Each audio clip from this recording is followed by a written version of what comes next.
Good evening, and welcome to A Link to the Past randomizer, Hell Key Sanity. Now, this is a mode that randomizes pretty much everything you can think of at the current time. It's still assumed completable, and it's going to be one heck of a show for you guys tonight. So first of all, what does Hell Key Sanity even mean? Well, Hell kind of just refers to the different options that are enabled when you randomize the ROM. In this case, it adds an entrance randomizer as well as the enemizer. And in addition to that, it sets it to some of the most chaotic options you can even think of.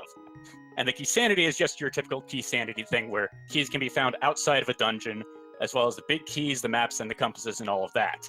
But as far as the entrance and enemizer options, the entrance options are insanity mode, which means that whenever you enter somewhere, if you try to exit that same door, you might not necessarily be in the same place in the overworld. So for instance, you can go into, say, the Hyrule Castle, wind up at Laser Bridge, and when you exit, all of a sudden you're all the way up on Death Mountain.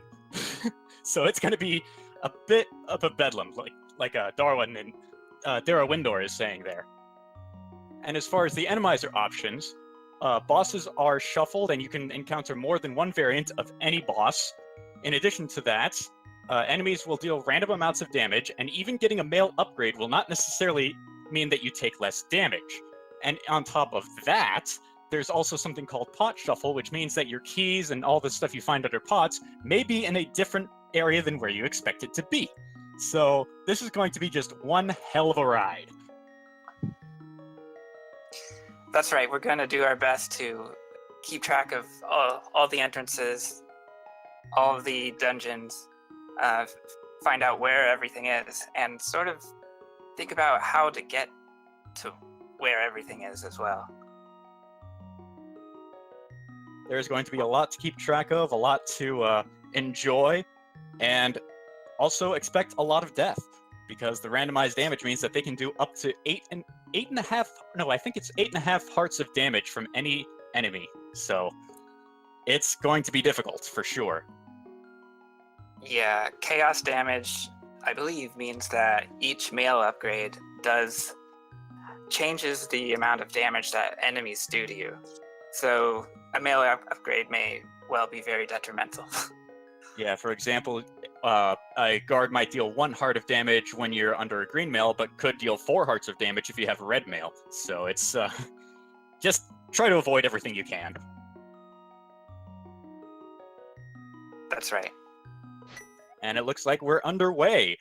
And in Link's house, we find the mirror, and in Sanctuary, we find the Moon Pearl. Now, this is actually guaranteed from the entrance randomizer. Those 2 items are very key and will allow you to move through the world more easily. It also makes it so that you don't actually have to have that much logic in place for anything. So outside of Sanctuary, we wind up right by the lumber hut. Link's house will always stay in the same place. The only other entrance that does stay in the same place is the back of the tavern. Now, in the Dark World, we see Ack going to Hyrule Castle, and Korek exploring some of the lumberjack area.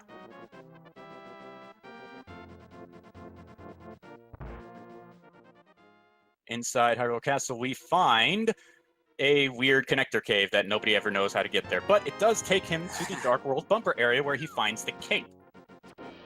Now, he is actually in the Dark World right now, and he has to mirror because of something called fake worlds.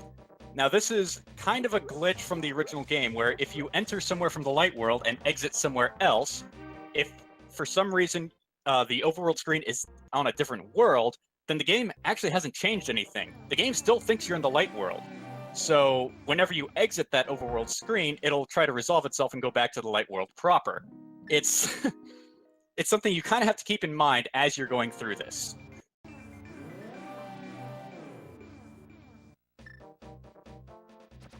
It looks like Ack found Agina's cave in the lumberjack hut, if I identified that correctly. But he needs bombs to get the item. That's correct.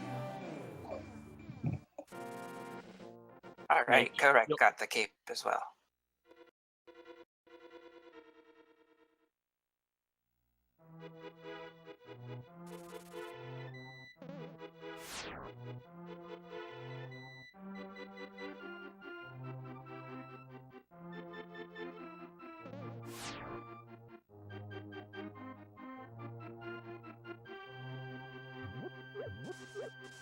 In the woods, there's a key to Mystery Mire.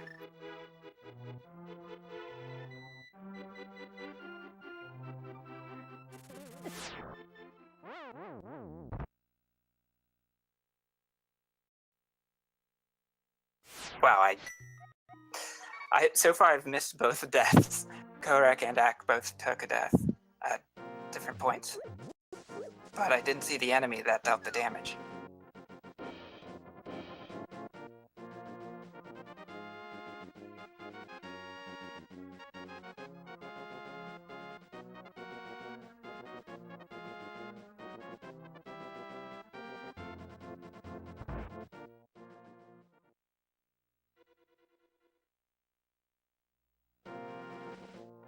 Interesting, Korek is immediately making his way toward the graveyard ledge.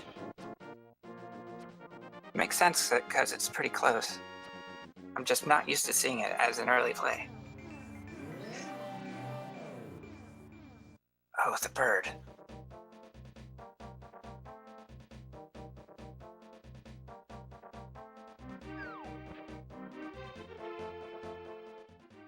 So, one thing about this Insanity shuffle is a great amount of the world is opened up right away. A lot of items, a lot of entrances can be found immediately, but getting deep into each dungeon or location may be difficult.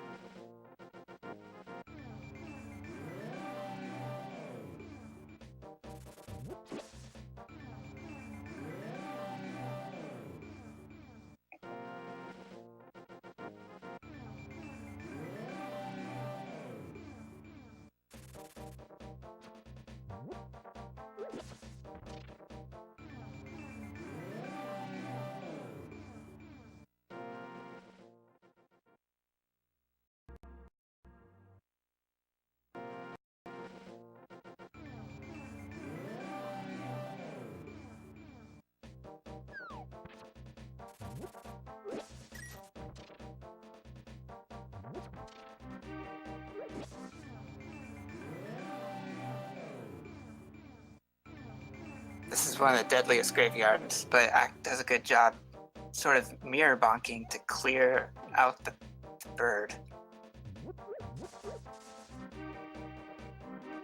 Alright, Korek found Ice Rod, I believe.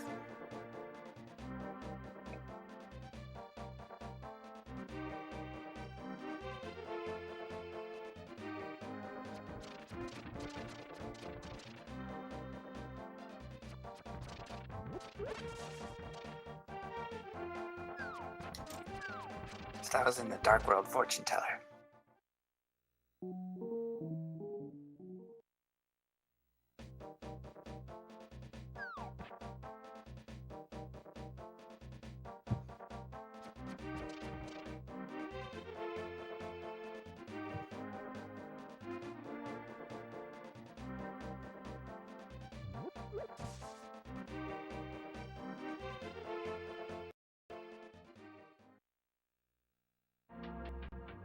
Looks like Ak will find his Ice Rod as well.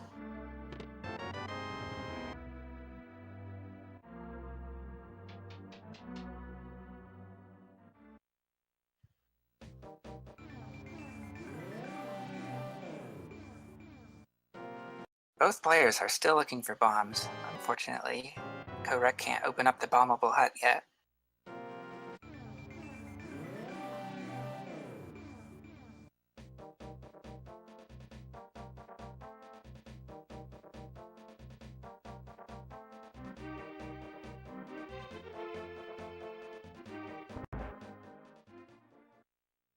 Tarsho will be back soon. There's a... Sorry. Oh, there you are. Yeah, I had a bit of a power spike there for a bit, and my computer shut down on me a couple of times. It's great. Anyway. No worries. It looks like Korek found a bomb.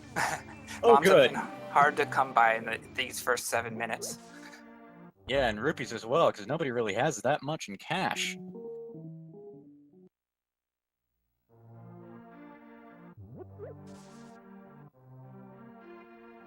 Well, at least our racers are making a point to check any and everything that they can, trying to find whatever advantage will give them an edge.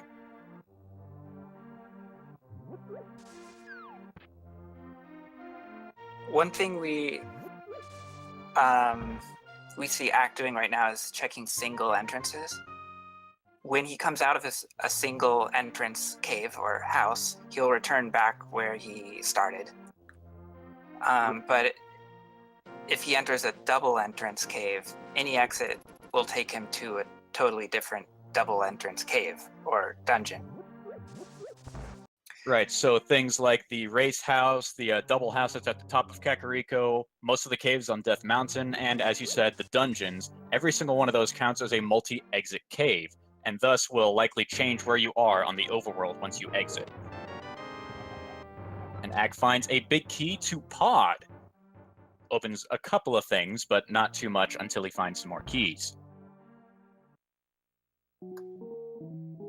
Oh, and he finds the hype cave, but no bomb to open up the back.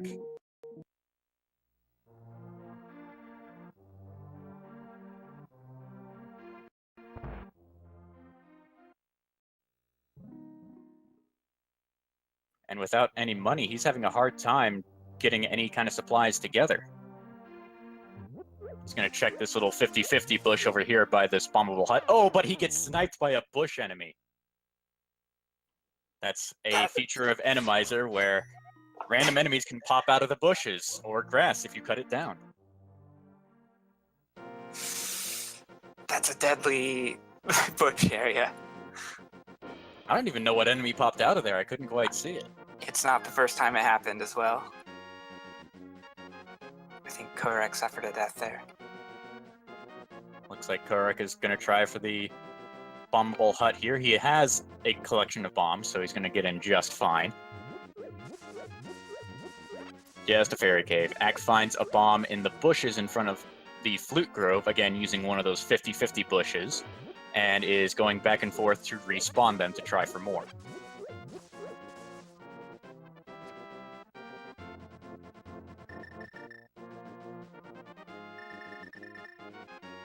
Now, one thing you may be seeing our racers doing is switching their inventory item without bringing down the inventory menu. This is a feature that is common for entrance randomizer seeds that's called quick swap, and they're able to switch between items in their inventory using the L and R shoulder buttons.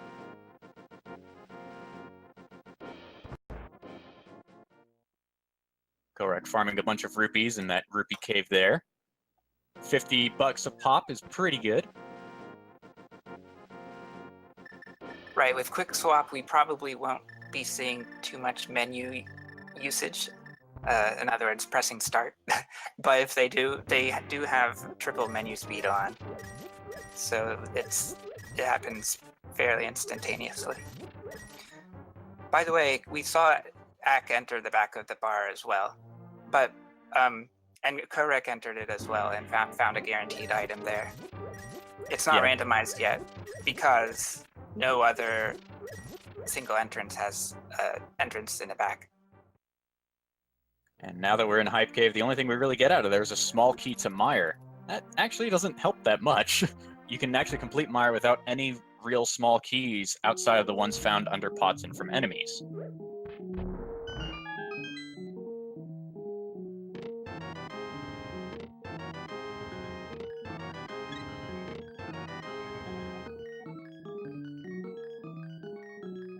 And normally, when you're playing a randomizer, you'll have the guaranteed magic drops from the Uncle Cave. Well, until we find the Uncle, we actually have no way of replenishing magic, so the Ice Rod that we have found is actually kind of useless at the moment. We see Korek. Oh, those mini Helmosaurs just falling off the edge on their own, so he only has to worry about the picket. Oh, wow, I missed that. Yeah, they did. Yeah, all three of them just walked right off the edge, so he gets to the back of Mini Moldorm Cave by only using a few bombs. Finds the big key to Mire, piece of hearts, a sword. Finally, he can defend himself. Some rupees and another heart container. That's a pretty big find, getting a sword this early. Right there in the Smith's hut.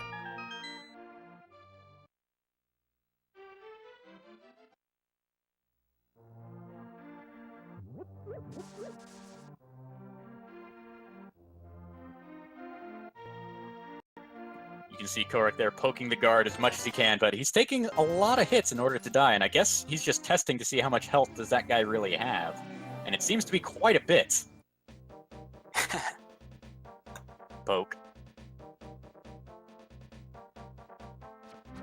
Oh, and there's a fish on the ground. One funny thing about Enemizer is that with all these random fish, you can actually take that back to the bottle vendor, and he'll give you a whole slew of items, which should include a full magic refill. So he's finally going to be able to put that ice rod to use, as well as the magic cape. Oh, that is clever. I believe you also get some bombs and arrows out of it, and I think 1 or 2 20 rupee things. Oh, and he pays for the bottle item anyway, so he gets it all at once. Very efficient. Act finds the Flute Grove Cave and a 10 bomb upgrade within it, and found it at the Dark World Bombable Hut. See both these guys trying to keep a hold onto their mirror portal so that they can transfer to and fro between the two different areas as much as they can, trying to check everything along the way. Oh, and there's Blind's hut, found where the archery game usually is. But he doesn't have any bombs, so he's not able to check the back yet, unless he finds one in here. There's Quake Medallion, a map to Ice Palace, a compass, and 300 rupees. So no bombs, he's got to leave that behind for now. Meanwhile, Korak is about to enter, and he has 12 bombs to his name, so he's going to be able to check that pretty quickly here.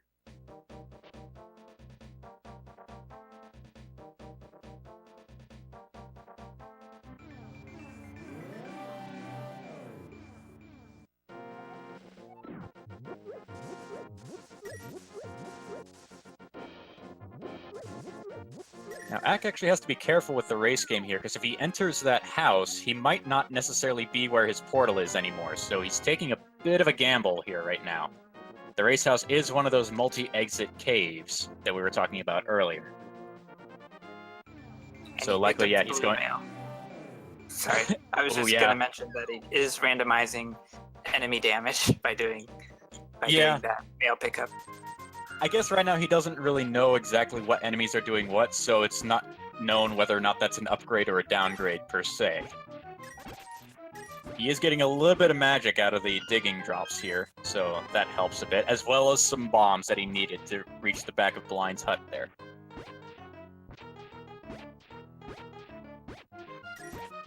And he's continuing to dig so that he gets more rupees for whatever things he intends to buy, be it the Zora item, paying Kiki, and whatnot.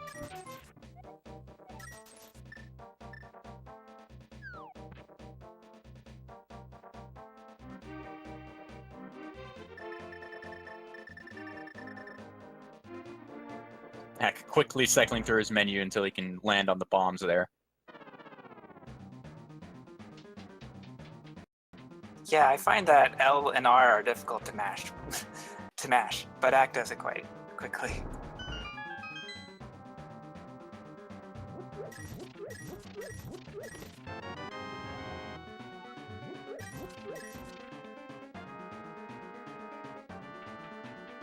Korak also opting to pick up the blue mail, the not necessarily an upgrade.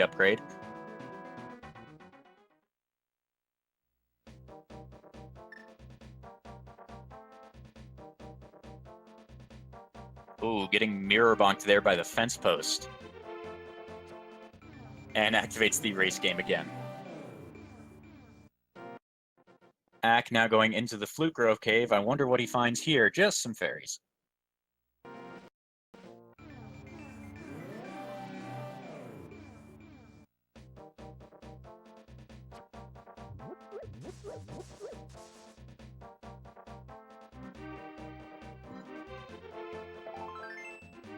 Eck is certainly having a difficult time considering the lack of bombs. He was unable to get through the mini Moldorm cave by not having enough, and so he hasn't gotten that sword yet. Meanwhile, Korek is able to make quick work of other areas that involve enemies, even if they have a higher amount of HP than normal.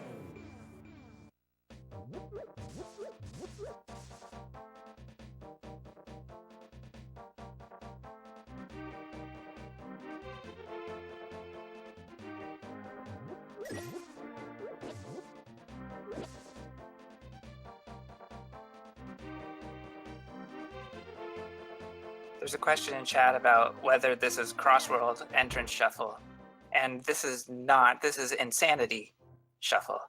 It's a bit like Crossworld, though, where you can enter one area and exit the other and be in a completely different world. However, in the Crossworld's entrance randomizer, the Fake Worlds glitch is fixed. This, however, keeps it intact. Now, Fake Worlds is one of those weird things that is part of the vanilla game, and was allowed to be kept intact for this particular mode. One of the fun things you can do with a fake world is that if you happen to be in the fake light world, you can still use the flute, even though the game does think you're in the dark world, and you can flute away, cause a screen transition, and then be in the dark world proper, which can be really handy for reaching the ice rod area in the dark world.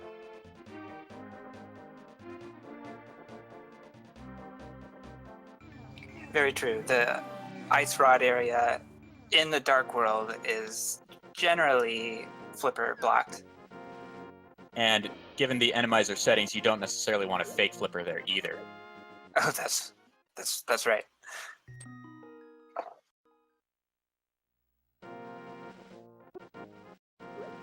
Was that the Smith's house that Yeah, I found? That was the Smith's house in the Lake Fortune house. So that's going to be important to know for later, whenever we find the myths.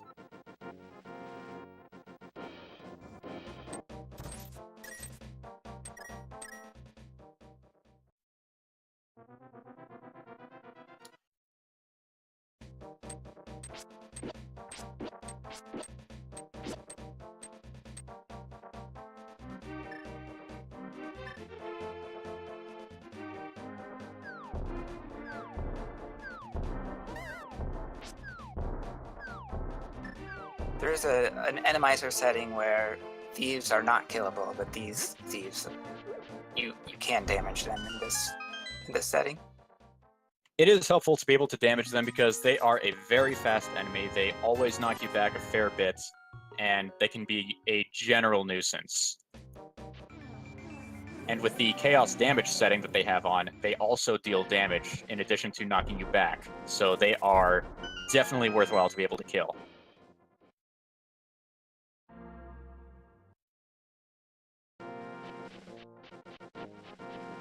Ack and Kareg are in sync, checking the Light World Swamp. I believe they're actually in the Dark World right now, given how the bushes and such look. Oh wait, no, they are in the Light World, because I saw that whirlpool by the above the dam there. Sometimes it can be hard to tell, especially with all these pallets being randomized. And there's the barn shop in the dam.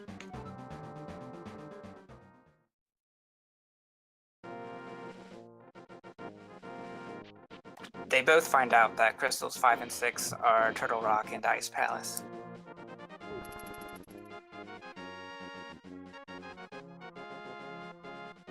Oh, there's some Lionels about to torment Ack there. But he dodges them pretty easily. Korek finds the powder and red rupees in the waterfall cave, which happen to be over in a little desert cave there. Oh, the bush crab taking down Korek there.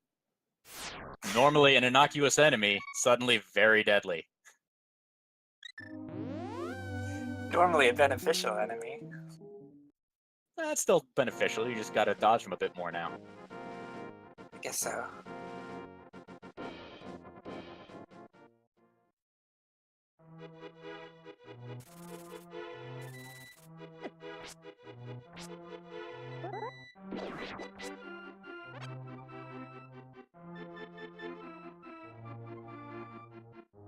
Ak opting to hit the ice rod area, even though he does not currently have the gloves in order to reach the cave under the rock.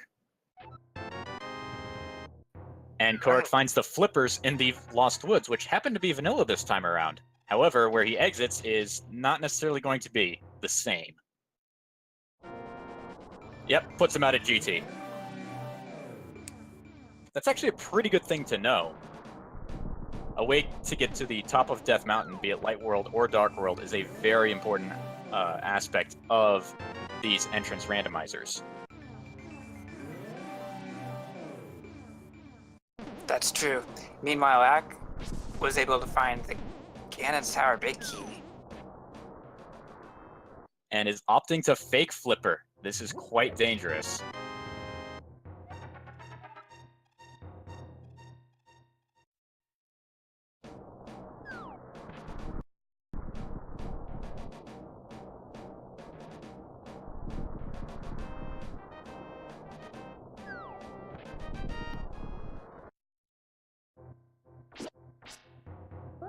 Korak finds the chicken hut, which is infested with more enemies, including a killable thief, a mini Moldorm, and a chicken.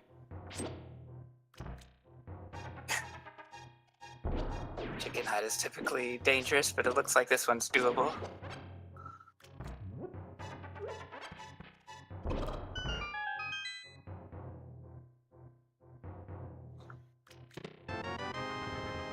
Oh, and finds the lamp in the chicken hut.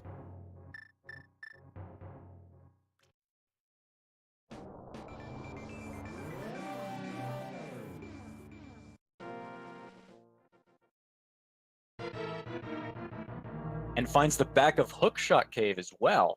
That can be a pretty nice place to check for other items, and he winds up on the other side of Death Mountain upon exiting.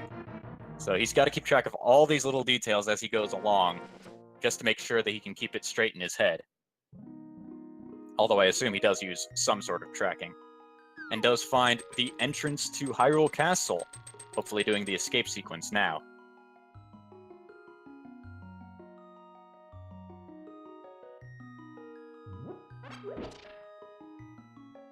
One pretty skillful thing we saw out of Ak a moment ago was that he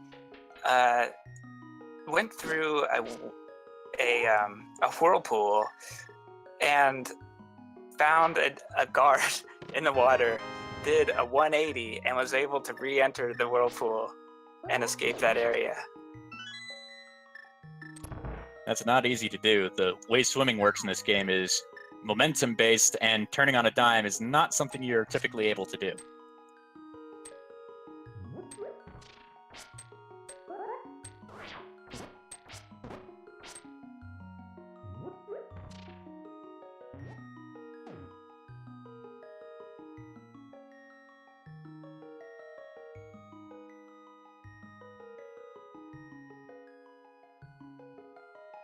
Ak falls down the Uncle Hole to find out that he's now in Skull Woods.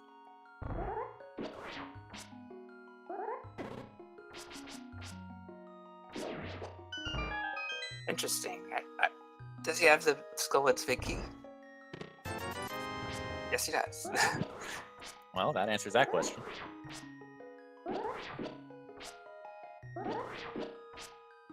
Korak found the sword in Generous Sky Cave, or Mini Moldorm, which happened to be at the Smithy House. Ak, I don't think, got it because he was still missing bombs to be able to kill the enemies that were inside there.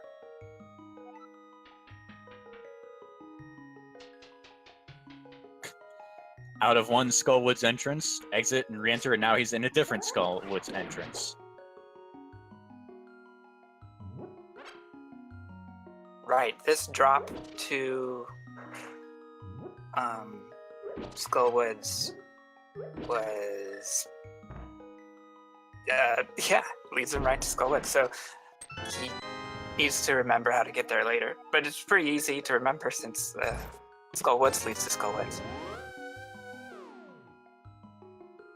And gets himself to the Ice Palace entrance, but doesn't lead anywhere, which then takes him to the Desert Ledge. Unfortunately, he can't do anything because he doesn't have a glove to lift the rocks, and then winds up in a dark cave. Just in and out, and you're transporting all over the world. That's the instance of Insanity Entrance Randomizer. He's going to risk going through Spiral Cave, and use the cape to dodge each enemy as he goes by. They all seem to be mini Helmosaurs. He might try to damage boost across things. He's not going to be able to damage boost across this pot enemy here. He's got to trigger it first. But unfortunately it gets him. Korek also putting the magic cape to use, considering all of the enemies that he is facing right now. Gets the item and decides, nah, I'm not going to go for the back yet. I don't have the key for it. Yeah, in Randomizer, the worst layout is narrow hallways, and escape is one of the most treacherous pathways to take without any invincibility. Question in chat, is this Oko? No, but it's pretty close to it. Enemies deal random amounts of damage, anywhere between half a heart and 8 hearts.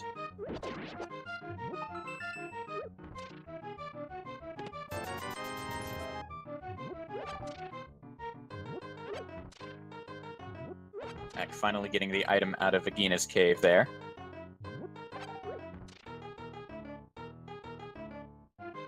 Meanwhile, Korek is just resupplying from all the pots in that room where the Igors usually are in deserts. Checking the torch, which has the red mail. Yet again, it's not necessarily an upgrade this time around.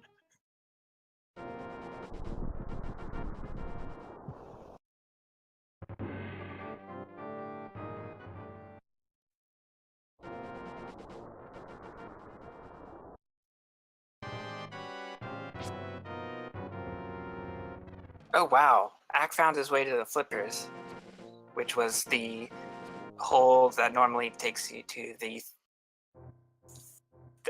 thieves' hideout, and it is the same interior as well. So Yeah, that's how you get to Gano's tower. Okay, I missed that one. Yeah, Korek found the flippers a bit earlier and did the whole falling through the hideout to get up to the top of Dark World Death Mountain there. Right. Korek also found the Spiral Cave, which has a whole host of entrances. He's opting to go back out of the entrance down below because he doesn't know where it goes. It could be somewhere that he needs to be later on, which happens to be the entrance of Desert. That could be pretty beneficial. Finds himself in another dark cave, and is now back on Death Mountain again. I think it's a good strategy to return to the entrance that you entered to make sort of the completion of exits more manageable. We saw Korek do that, and I believe Ak adheres to that philosophy as well. Yeah, because when you start transporting yourself around the world, it can be hard to keep it all together.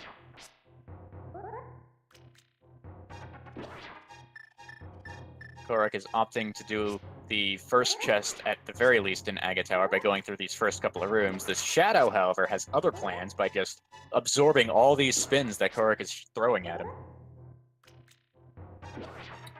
Right, if only he had hookshot, it would be an instant kill. I think the Ice Rod would be an instant kill as well. I'm not entirely sure, though. Aha. Yeah, knowing which enemies are vulnerable to which weapons can be very helpful. Oh no, he's got 2 of these shadows now. He's gonna spin to death. But yeah, knowing enemy weaknesses can be very helpful, such as the Hinoxes, the bomb-throwing guys that you find in the Dark World overworld. They die to 1 hit of bombs. Or the jellyfish, they die to 1 hit of the hook shot or the fire rod. And knowing all these little intricacies of how enemies take damage can really help you when you're dealing with enemies that can have a higher amount of HP than normal.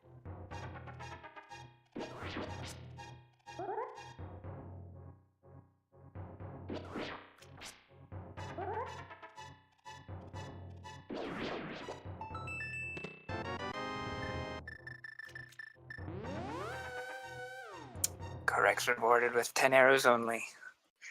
Oh, that's a shame.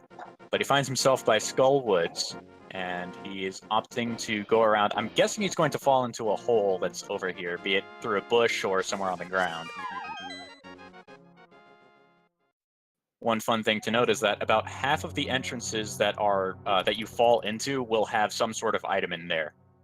Another quarter of them are Skull Woods, and then there's always the Ganon drop. So falling into holes is a pretty good strategy to figure out where things are. Right.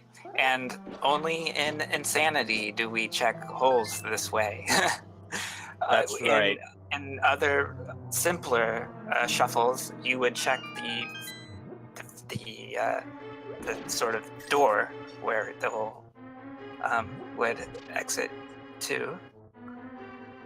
But the only way to find Ganon, for example, is to check a hole. Right, because and fall to him. The holes and their exits are not linked together.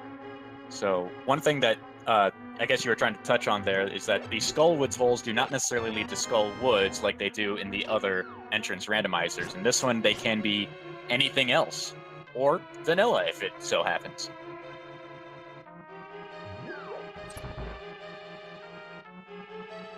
Yeah, I would want to find the well if I were them. And I don't know if anyone's actually tried the vanilla well entrance.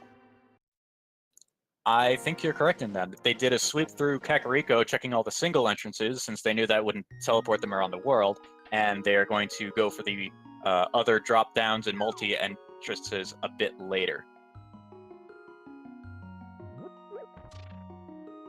Now, Korek is actually in an interesting position. He has the lamp. If he had a small key to Skull Woods, he could theoretically complete this dungeon. Now, that's a theoretically complete it, because he could take a lot of damage from stuff along the way and just be really difficult to get there, but it's also not guaranteed that the boss is Mothula. It could be something completely different.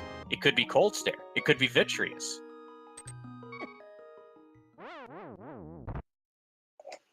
That's right. The game logic requires you to have Fire Rod to get to the boss of this dungeon, but using Lamp and a bomb jump is fairly simple to set up. And luckily for our racers, bombs always deal the same amount of damage to their respective males. It's not randomized like all the other enemy damages, which also means that you can use bombs as a nifty damage boost to get past enemies you know deal a lot of damage.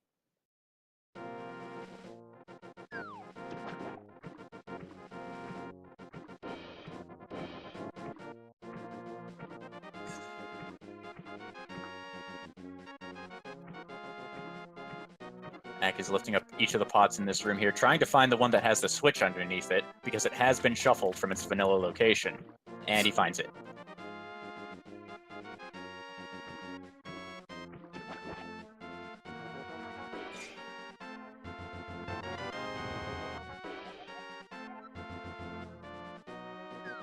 So that's where Mac got the big key to Skull Woods. It was from the hobo. Right.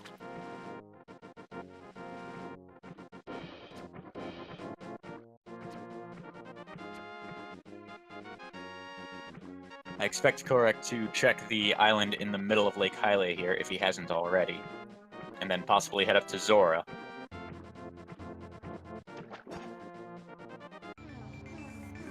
Or he's going into the Dark World first.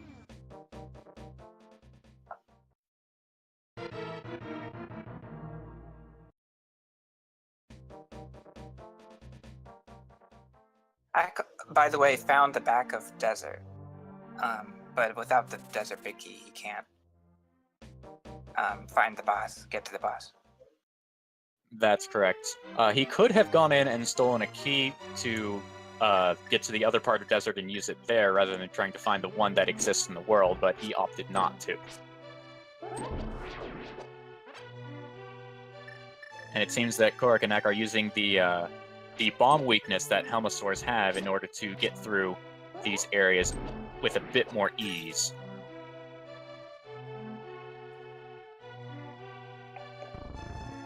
That's a good...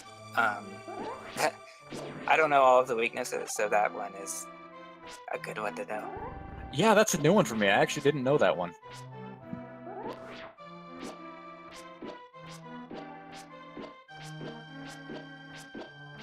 Yeah, you mentioned the Hinox earlier, and of course, there's no reason a mini Helmosaur would be, have any more or less hit points than a Hinox. Act trying to use bombs against the shadows. He is out of magic, so he's not able to use other weaponry at the moment.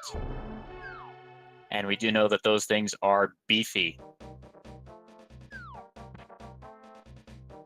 Korak opting to not go back into the entrance of desert there, even though it could lead him somewhere else entirely. He is opting instead to check what Agina Cave is, and it's just a shop.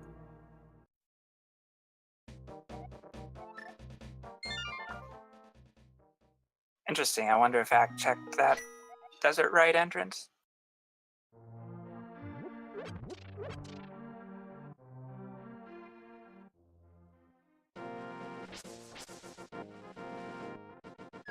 Axe still missing that sword from the mini Moldorm cave found at the Smithy house. He's in a world of hurt trying to kill things with pretty much just bombs. That's all he's got available to him.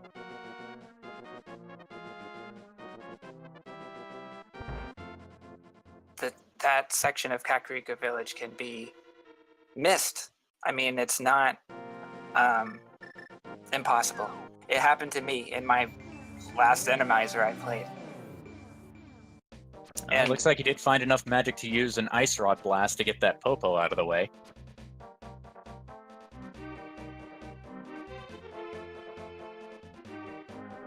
Yeah, the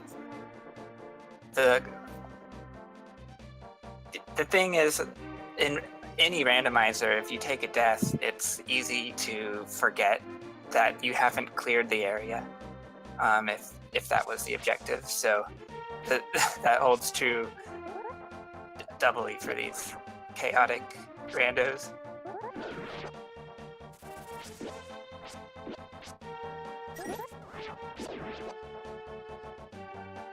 But Ak is a pro at these hell randomizers. He's had a lot of practice, so normally he doesn't forget things like that.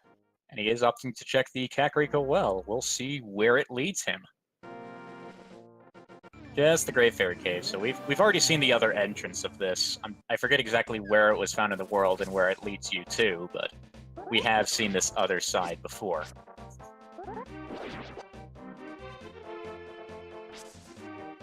Oh yeah, it's behind the desert rock, so we can't even do anything there.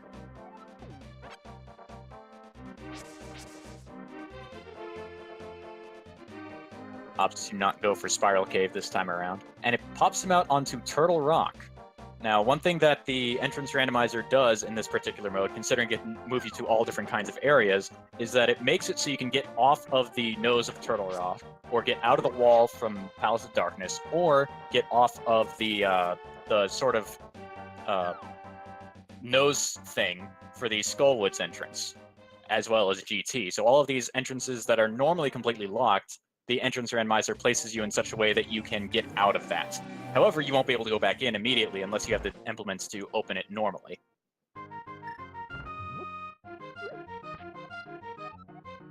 Right. And Kark finds out that Desert Palace is the Green Pendant from Sahasrahla.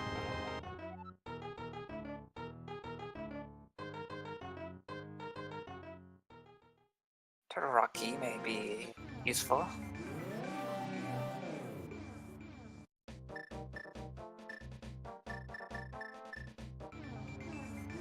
In entrance shuffle, you typically don't need as many Turtle Rock keys.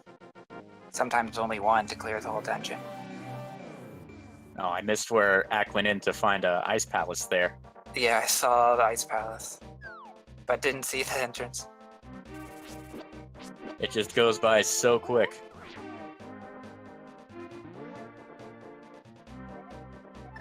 We see Ak using the mirror just before he transitions. That keeps him in Dark World before he makes that screen transition.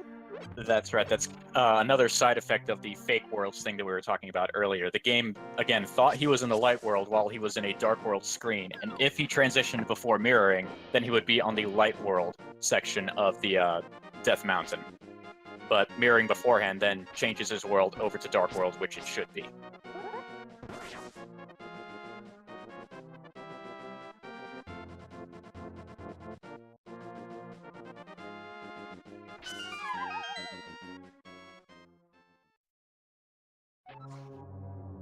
And Ack finds Ganon!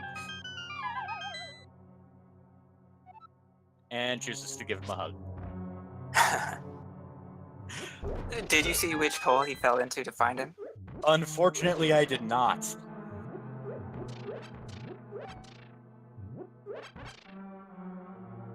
We'll probably see Korek find that hole before too long. Or he might get it by process of elimination. Right. Just wait until the end. But we'll see.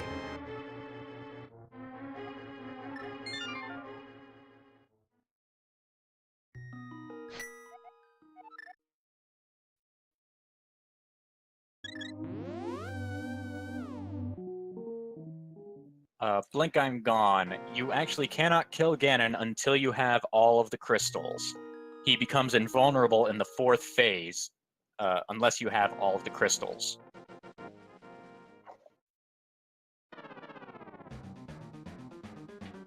Oh, Ice Palace was in the Lumberjacks cave. In other words, the exit of the Bok tree.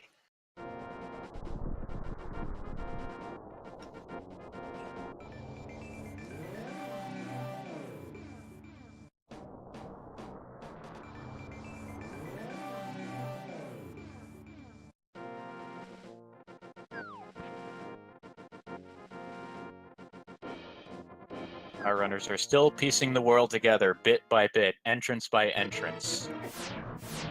And Korek finds the laser wall to Turtle Rock, so we'll see how much of it he gets to clear here. Yeah, this entrance is nice because you can always get the Poke Key, unlock a door, check a chest, and then maybe get past the Chain Chomp room.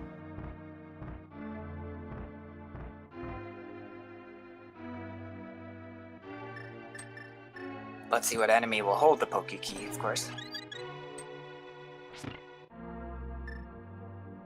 Well, it's not that spike. Could be the Vulture, it could be the Lever.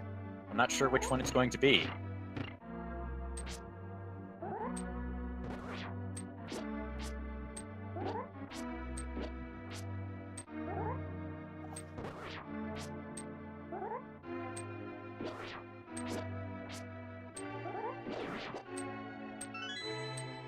It looks like it was the Lever. And now Korek is opting to open this key door and go straight for the big key chest, which doesn't necessarily have the big key. It instead has 50 bucks. Ack finds the old man cave and is opting to rescue him. This cave will always exit to somewhere where you can easily get him to his normal cave, because the old man is a very weird follower. If you happen to fall into a hole while he's following you, you'll actually wind up in the cave where you find him. It's a very weird property of the dude. He likes his cave a lot. And gives a compass for his escort mission.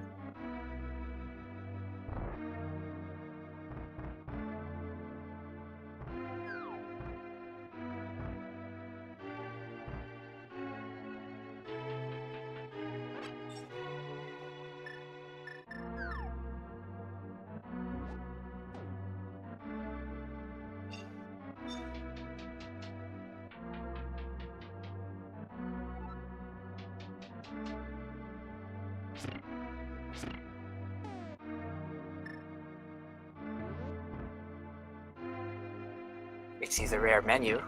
As the players collect a lot of items, they're going to want to pause. It's almost a pause buffer to menu at this point.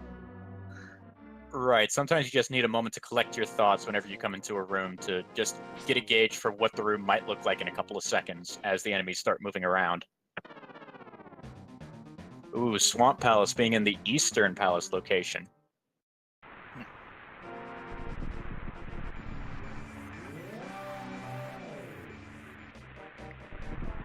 The Ice Palace small key is kind of nice. Ack found it by jumping into that first Skull Woods hole.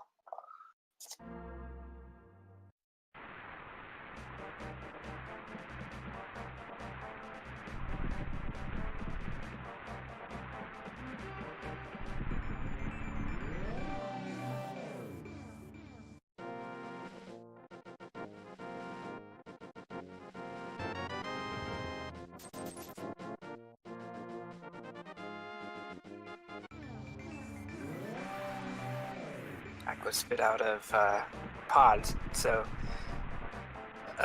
he will have to pay Kiki to find out where it leads to. But he leaves him behind to check Sahasrarla's hut, maybe? Meanwhile, Kuruk finds the cane in Checkerboard Cave from one of the Mire huts. Now, he got to the Mire hut, I believe, from exiting the Swamp Palace, which he found at Eastern Palace. Oh, that's right. Okay. And he tried to lift the rock while not having a glove.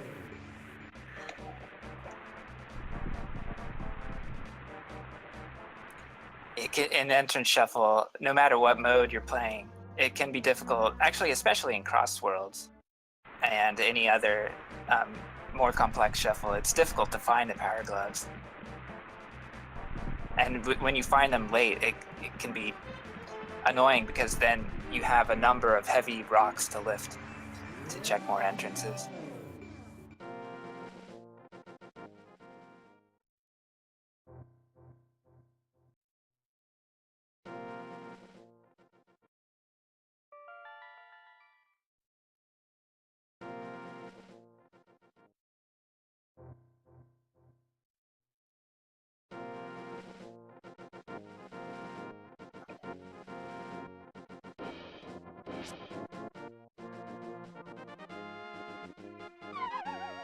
Looks like Kuruk is choosing another hole to fall down. Let's see where he winds up this time. It's the Kakariko Well! He gets a nice treasure trove of 5 items for this one.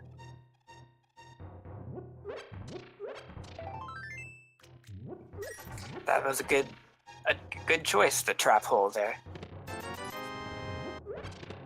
Hasn't gotten much for it yet. Seems to be just a map, a couple of heart pieces, some rupees. Yeah. Although it does give him his 666th rupee. Pops them out by the end of Skull Woods here, though. When this happens, he has to make a choice about whether to check the fall hole or the Skull Woods exit.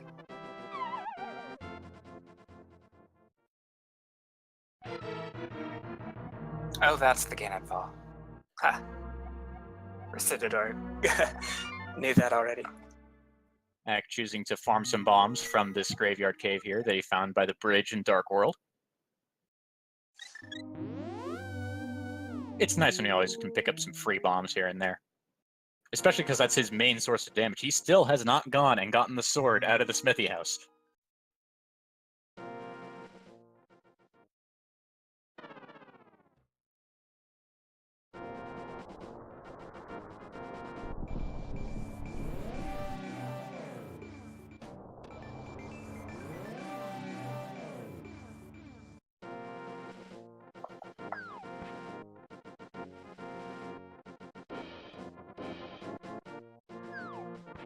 So we're 51 minutes into this race.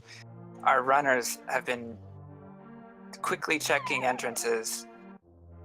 They are still looking for weapons. They're looking for the magic hammer. Not having the hammer is somewhat annoying. Oh hey, there's a fire rod. There's a nice item. That means he can actually do a little bit of Ice Palace. Not too much. He's still missing the hammer and a glove, so he can't complete it yet.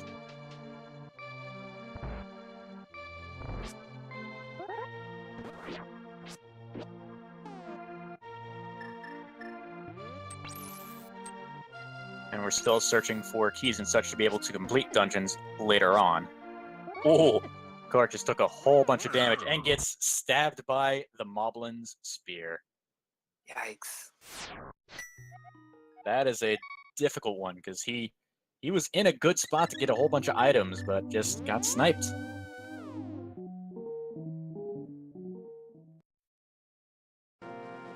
I may choose to go for a swim here, yeah. Yeah, getting to bypass the hammer and the rocks there. This is a nice little shortcut that is helpful to know. Right, and it may be required even in item randomizer. Right, it's one of the lesser known paths that is part of the logic.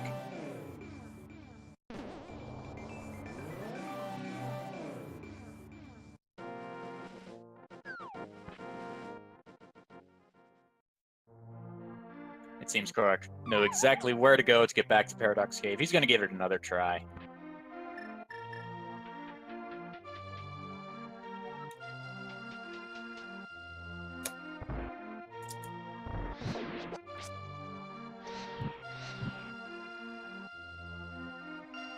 This time putting his fire rod to some better use. He only has a couple of shots left, so he's got to be real careful with this last lever here. I mean, he still has a sword to be able to kill it, but he's wanting to be very careful with his resources. Ak is going for a swim. He's going to use the whirlpool over here to get to the ice rod area in the Dark World.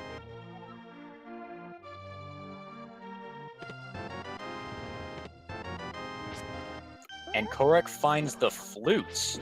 Now he can start doing some really interesting things with that if he recognizes when he's in Fake Light World.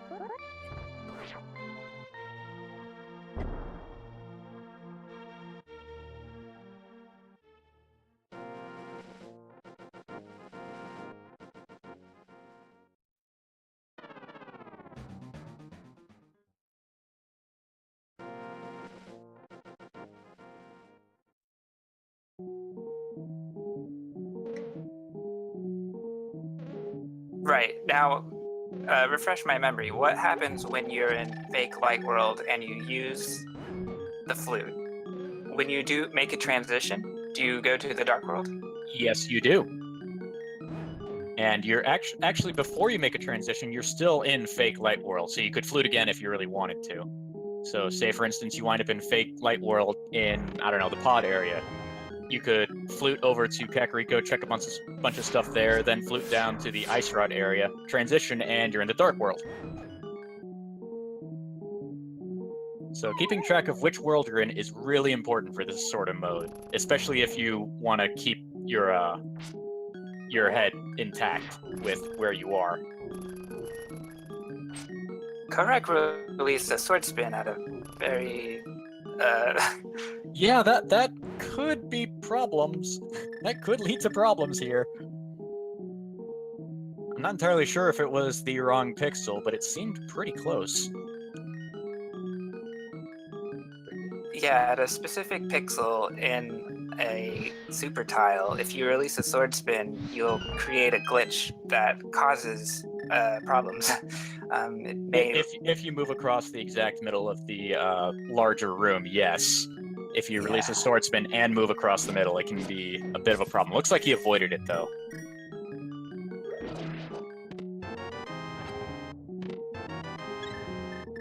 But it was certainly close. Yeah, I only know that because I've been exploring major glitches, and like performing that sword spin in just the right location can get you to interesting places. I know that's used in the I think it's the all bosses run. Yeah, it's used in the all bosses vanilla speed run in actually the same room where Korak almost did it.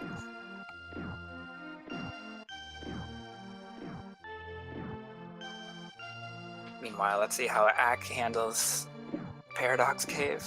He's going straight for the chest. He wants to get all the items just in case something hits him. And he's not even going to bother killing anything. He's just getting out of there.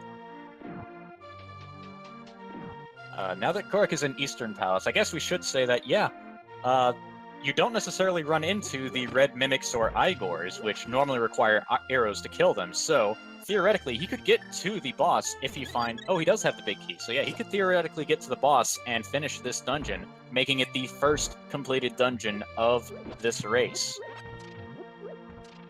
He's got to find this switch first, though. And it's always under the last pot.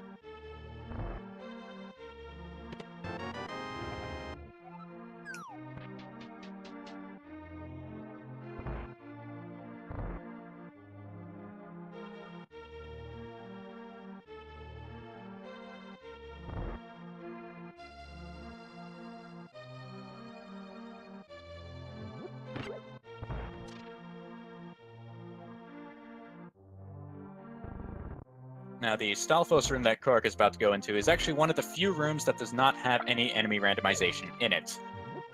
Another room that also does not have any randomization for the enemies are the tile rooms. It was deemed that those are more fun to have this rather interesting combat situation rather than just one random enemy.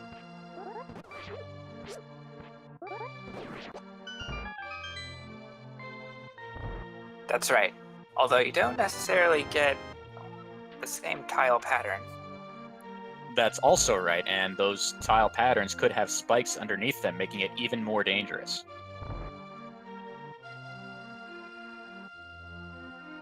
Oh, that roller coming out of the wall almost hits Korak.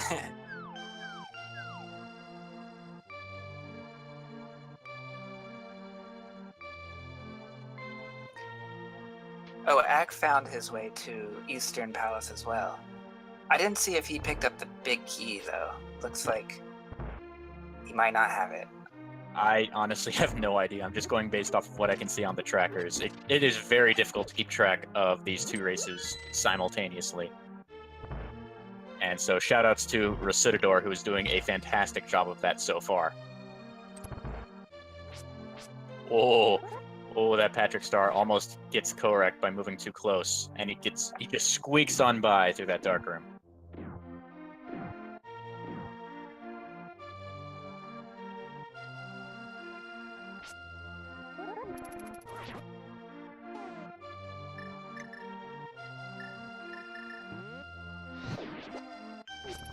Our runners, at least Korak, has 4 keys to Dark Palace, which is pretty nice.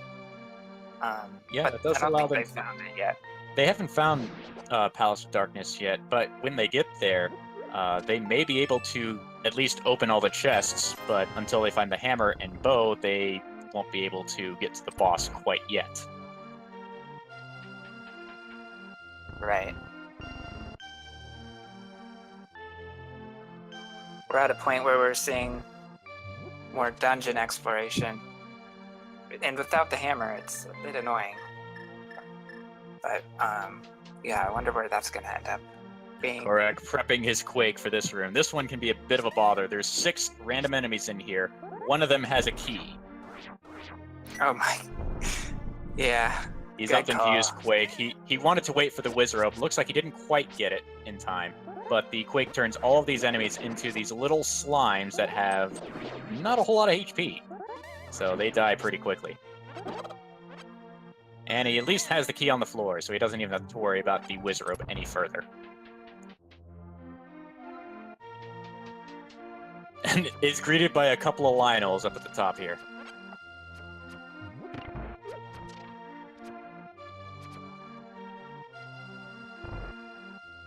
We do have boss madness. We have no idea which boss Korak will encounter as he gets closer to the boss room. Hopefully it's not Cold Stare because he does not have enough magic to complete that fight. Hopefully it's not Trinix for the same reason. Anything else he could, or I guess Argus, you would need the hookshot there too. But anything else but those 3, I think he'd be able to beat it. And is having to spin these popos round and round and round until they die.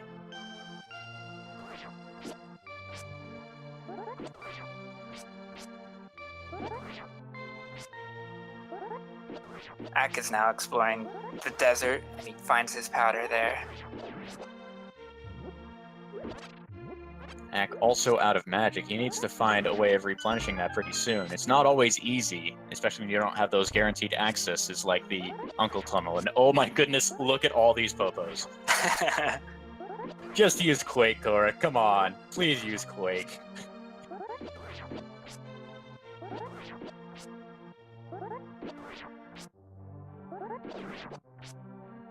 You wouldn't... Oh, and there's a full magic drop. Please use it. Oh, he should have used it first and then picked up the magic. Oh no.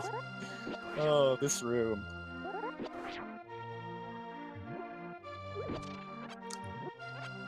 You already demonstrated to us you know what Quake does. Meanwhile, Ack is gonna find some items and a full magic bottle in the Super Bunny cave, which he found, I believe, at Swamp Palace.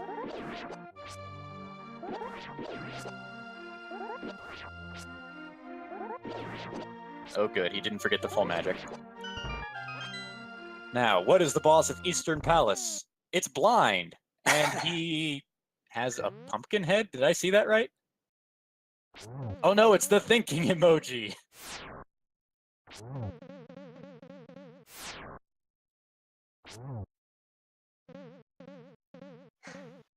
He's thinking about what kind of pun to use. Ack finds GT. He can't do too much yet because he does not have the cane, nor does he have the hammer, but he can at least check a couple of chests here. Korak putting the cape to good use, dispatches blind pretty well, gets a red rupee, and the first crystal of the race.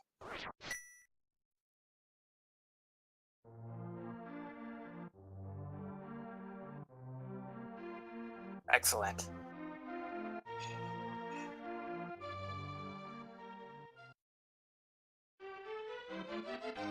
And Korak finds the Uncle Tunnel, so now we know where our free magic refills are. Happens to be in Kakariko. And Uncle holding the Bombos medallion. What a powerful, powerful tool. That is actually one of the best items you can find in Enemizer. The Bombos often instant kills pretty much every enemy you can think of.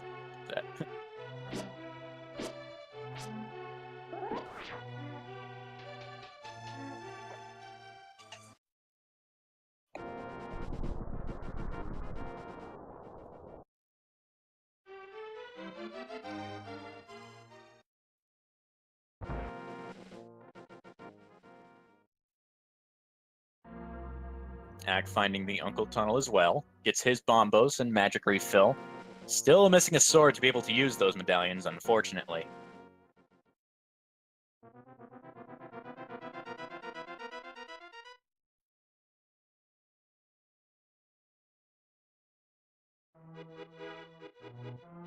It's amazing how just the change of a couple of attributes changes the Popo from being one of the least threatening enemies to one of the most annoying.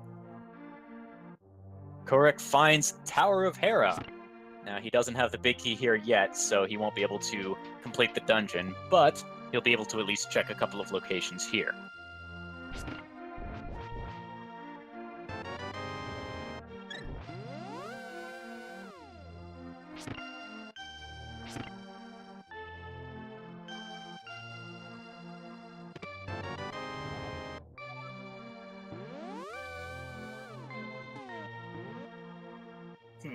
He found nothing that will really help him, although a heart is nice.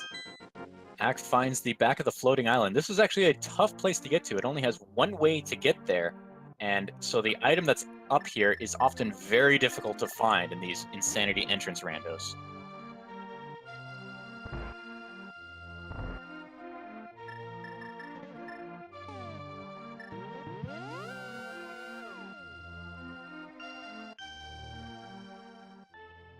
Dark Palace key, but still no Dark Palace.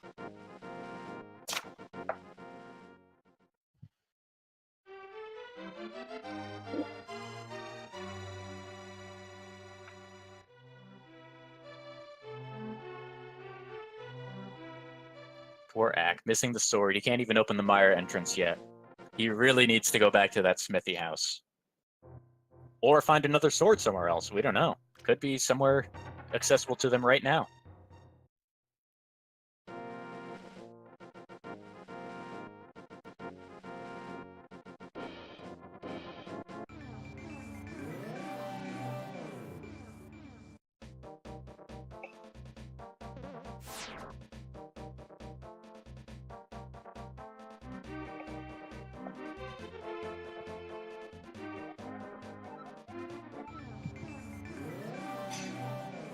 Korak goes ahead and picks up Kiki, pays 10 rupees for him to tag along, and immediately abandons him because he has other things to check.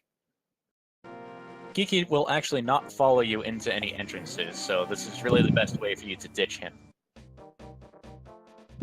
Other than taking damage, but considering what enemies can do to you just by hugging them, damage is not really the best idea for this. That's right. Meanwhile, Ak was able to find the Cane of Samaria.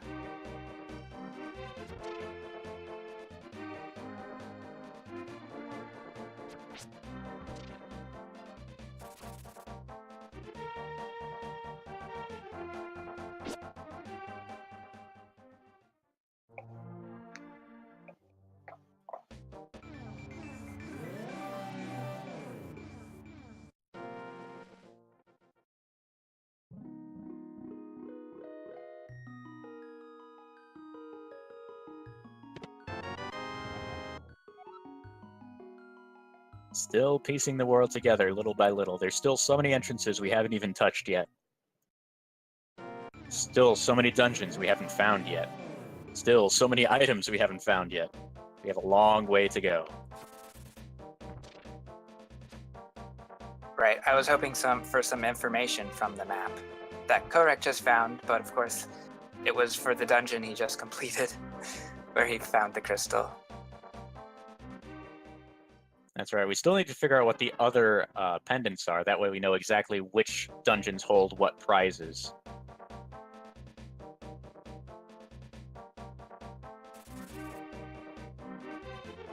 And in fact, I don't think either of our runners have checked their overworld maps to see which of the maps they have collected will tell them what prizes they can get right now.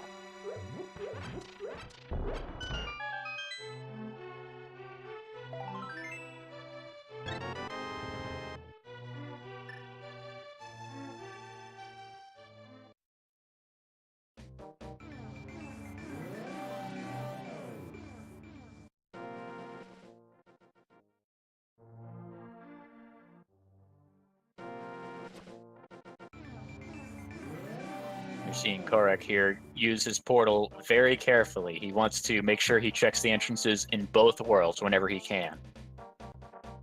Keeping track of your mirror portal is very important in this kind of mode if you're going for efficiency.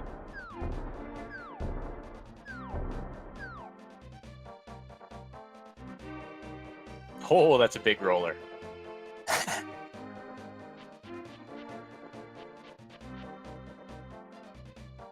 The normal time estimate for this sort of thing is about 3 hours, so we still have a long haul ahead of us here.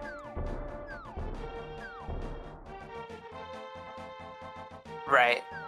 4 hours was a good estimate for the schedule. 3 hours, I think, is difficult. It tends to be... I mean, only recently he's been able to get a sub-3, let's say. Yeah, the sub 3 hour time for one of these. He was going through these almost one a day, trying to get that kind of a time.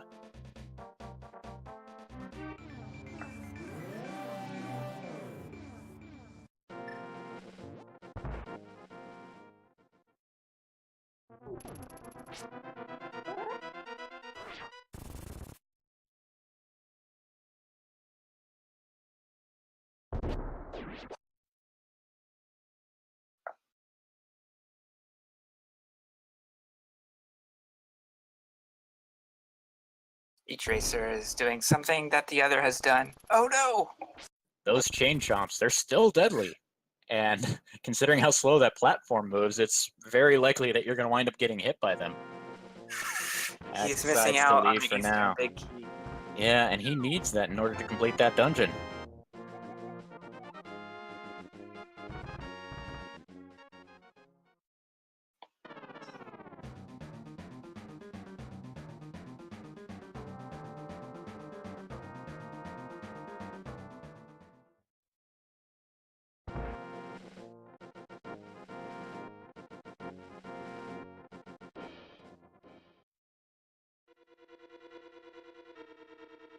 And you see these guys going through some paths that they've already done before again and again, but that's just to help with getting to other areas of the world that they've already mapped out. Oh, and Korik finds Misery Mire. Oh, that's where Right. GT was. That was in the Uncle Tunnel. Oh, okay. Yeah, Misery Mire was a top bumper cave, although I'm not sure if that was in the Light World or Dark World.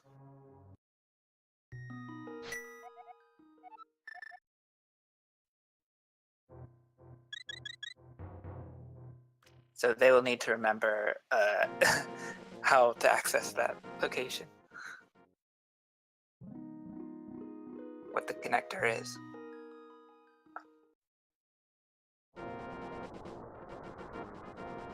And now here we see that the tile room does in fact have spikes underneath each of the tiles. So that makes this room particularly deadly.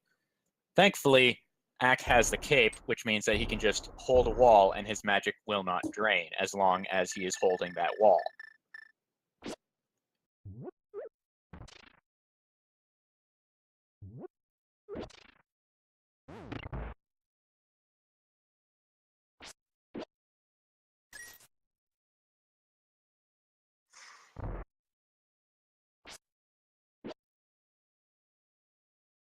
Looks like they've created a Metroid.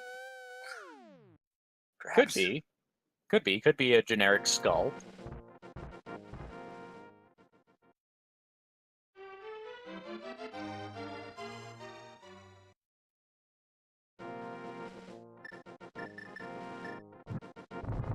That one guard alerting all of the others for Ak there in the torch room here.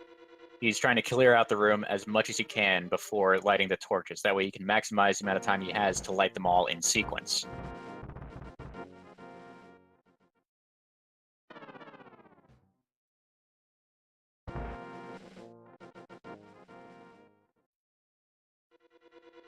Oh, all these enemies popping out of the ground and everywhere. This is a pretty annoying room to deal with.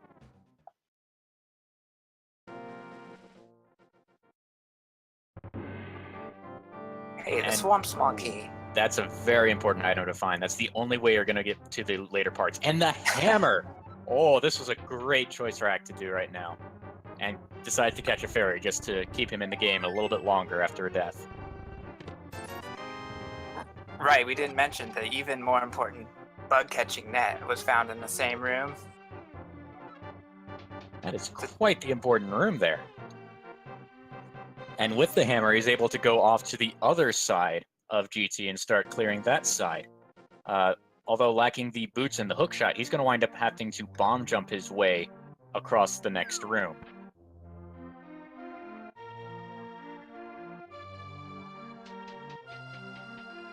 Act trying to find the key, but it's not under either of those pots, which means it should be in this next room. Oh, Kurek is in GT as well, I just noticed, so... Hopefully he'll be getting his hammer quite soon. Yeah.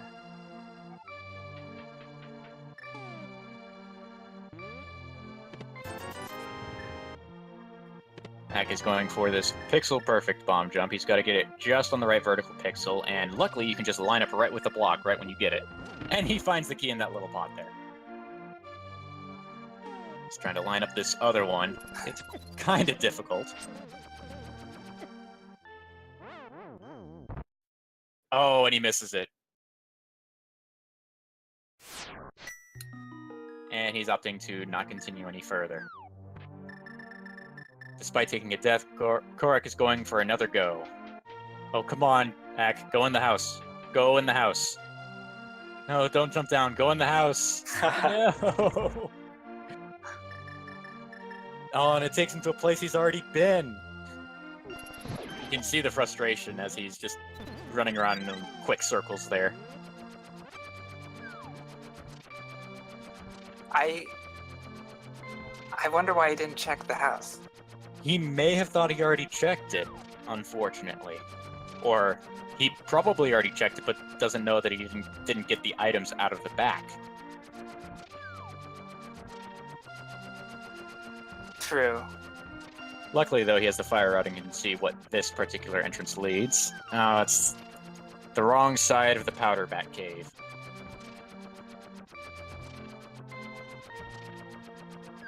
Korek using the trick with the cape, just holding the wall to not drain any magic.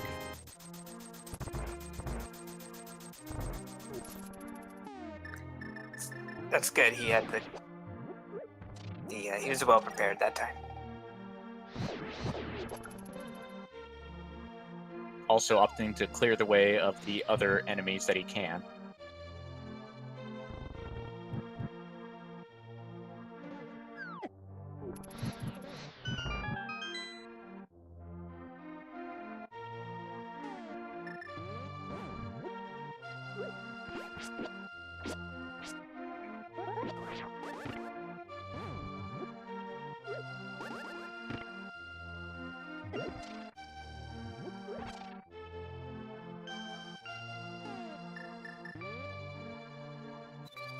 I don't recall if we've seen Swamp Palace.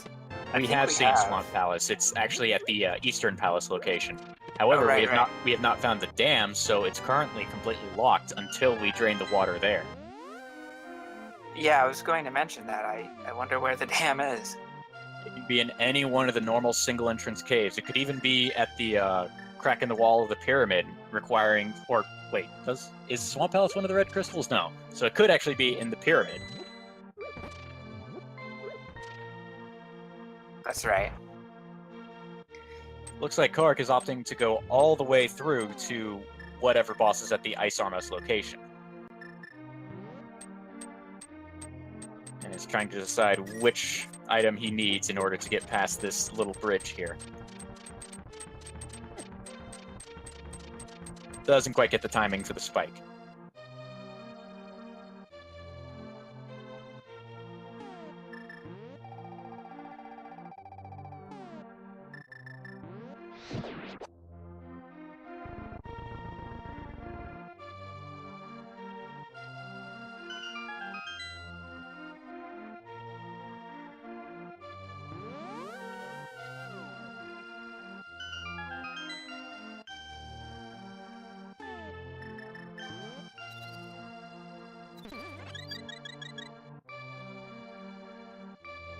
Korek trying to put his powder to good use. Hopefully catch another fairy here for his bottle.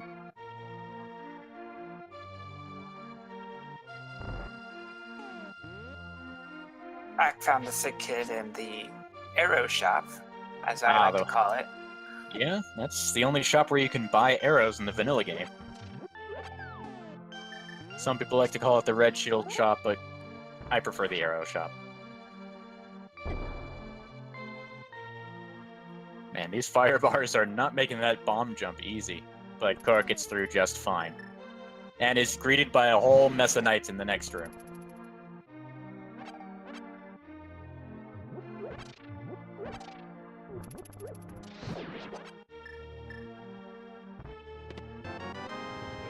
Finds another sword upgrade in Bob's chest, right above the ice boss area.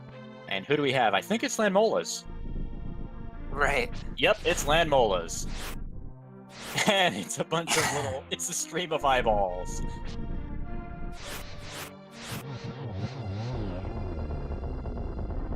Uh-oh, he's out of magic and he still has one more to kill.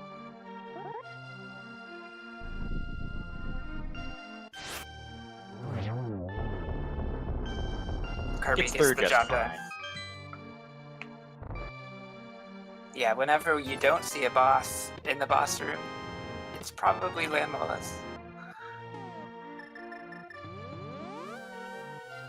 Now, is Korek going to try for the left side at all? He is! He's going to try to do the bomb jumps.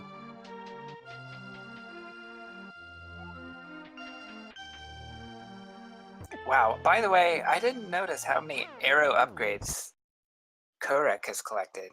He has 60 arrows, and there was an arrow upgrade in the same very room. So he's only missing one of them now. Right. Well, that and the one on the torch, but yeah.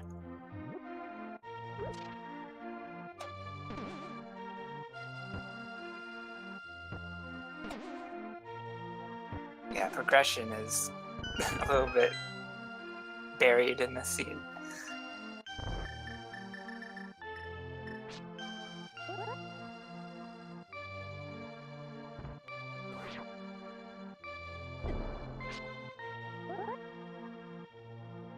Korak, you want to pick up that pot first. It's got a key in there.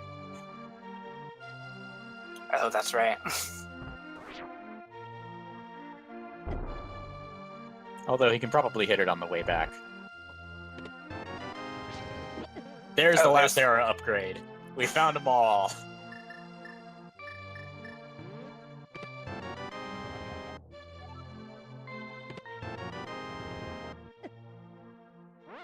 Oh, no! He takes the death before getting the last chest in the room. He's got to go do the bomb jumps again.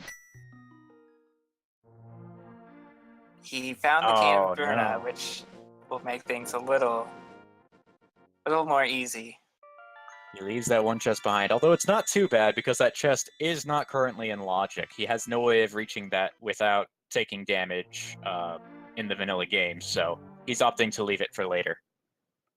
Hopefully he does not forget.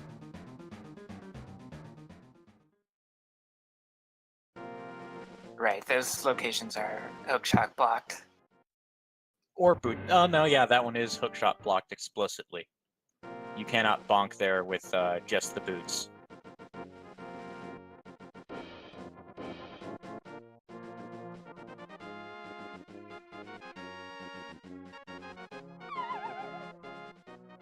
You know, one important item we've been missing, that we're still missing along with all this? The gloves. We still have no way of lifting any kind of rock. Right, exactly. That frog is gonna have to wait a little while longer.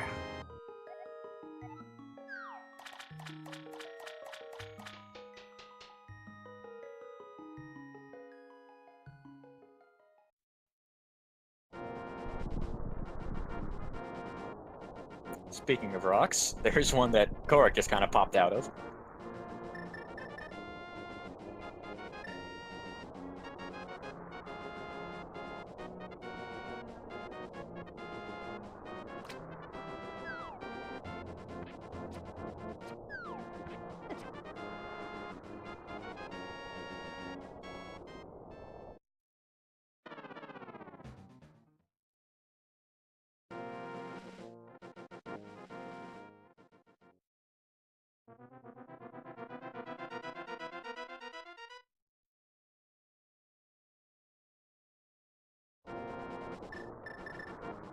Ah, so that's how you get to the floating island. You get to the other side of Bumper Cave and exit out of what is normally the bottom part of it.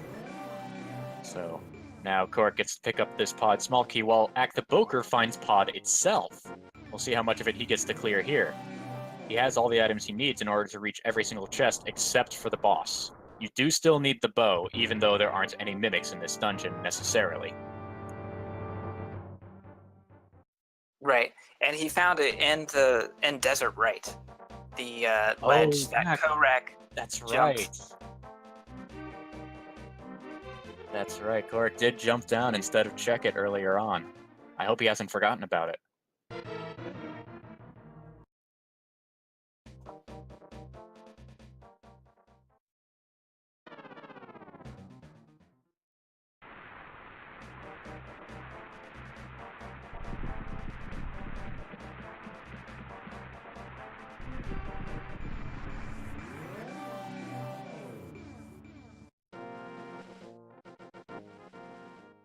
This looks suspicious. An empty room.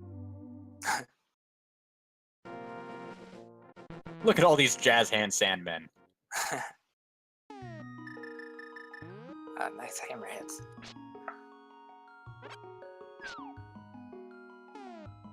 Alright, Korak is back in Skull Woods, so... And he does have a key, so he can reach the back part of it. However, he is starting to run low on magic. There are a couple of magic pots he can pick up in this room and the next, so he will have enough if he uses his lamp. Although now I think he has enough in order to use the fire rod for some of it.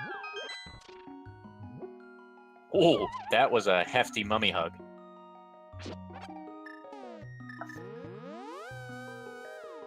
Decides to reset the dungeon so he can have another go at regaining some health, as well as powdering this anti-fairy. Oh, but he gets grabbed by the Wallmaster first.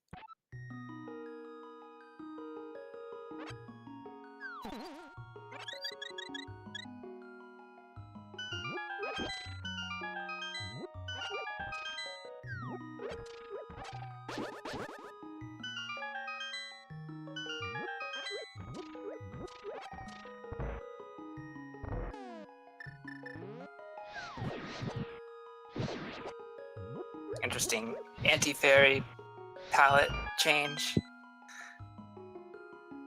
Oh, that happened right when Ack got hit there?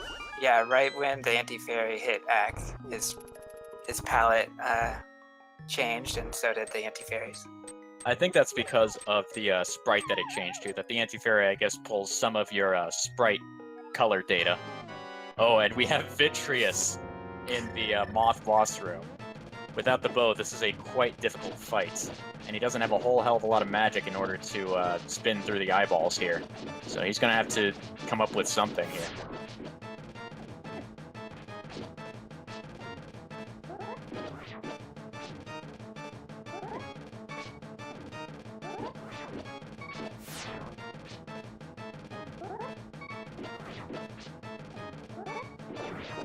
And as you can see, he keeps moving while he spins. Oh, it's very difficult to kill Vitreous in that mode right now.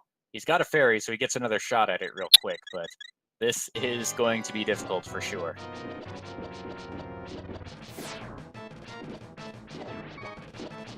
It looks like he can damage Vitreous with spikes. Yeah, he will be able to. He will be able to later on, but it's... Man, it is tough. Especially with the eyeball still dealing a whole bunch of hug damage.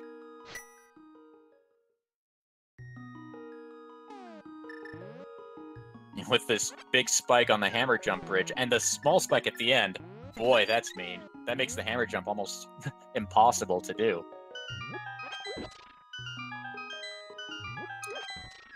Right. I know Ack did a practice run last night, I believe, or 2 nights ago maybe, with a wall master. Hey, was that the glove? That was the glove! That was our first glove!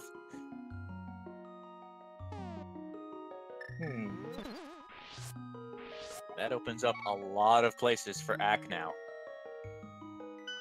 And he decides to continue on and open what he can. And oddly enough, they have actually found most of the other entrances that you would need, and actually are only mitts-locked in trying to get to the smithy and the hammer pegs. Those are the only areas that would require the mitts right now. So, we might not see them for quite a while. Exactly. I mean, it already took us an hour and a half to find the first pair. Who knows how long it'll take for the second.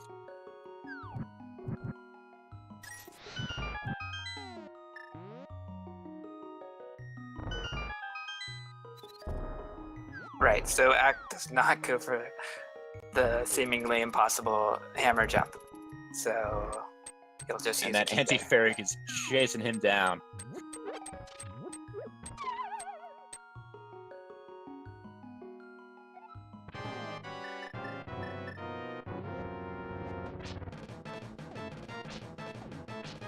I'm also waiting for No Logic Entrance Randomizer.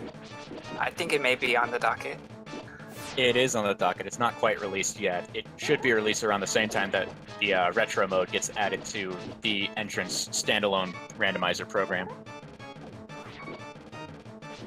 That sounds about right. Oh, Korak, you only got one heart.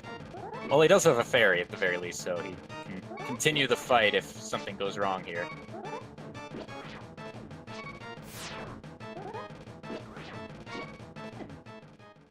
Ack opting to Death Warp.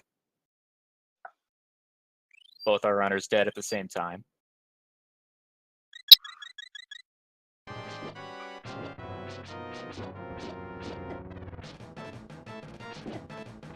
Oh man, this is a frustrating looking fight. Oh. The lightning's forking right around him, giving him just another chance.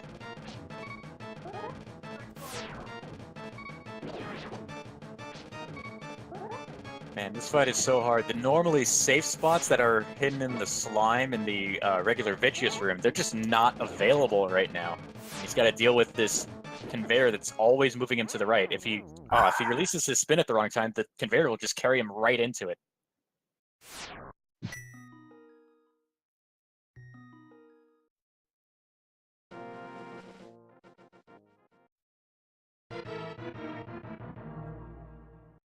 Oh, Ak opting to reset to save that key for the Palace of Darkness. That way he doesn't need to find another one to reach the boss.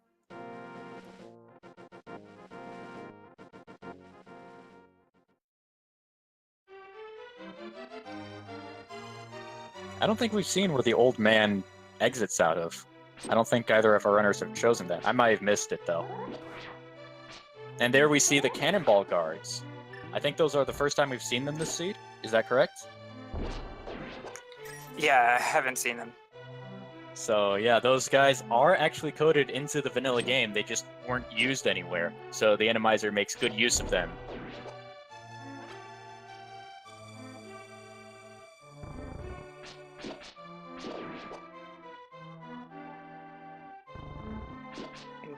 Meanwhile, Karek is Vanilla Link. I wanted to mention a shout out to all the sprite creators. This Chaos Sprite, I believe it's called, is sort of like a sprite demo. Yeah, it's got a whole bunch of sprites that you randomly switch between upon taking damage or reloading your file. So we get to see a whole bunch of different sprites, and you can see that Link's hair color just changed there, but nothing else. Looks like the modern Link sprite. Maybe.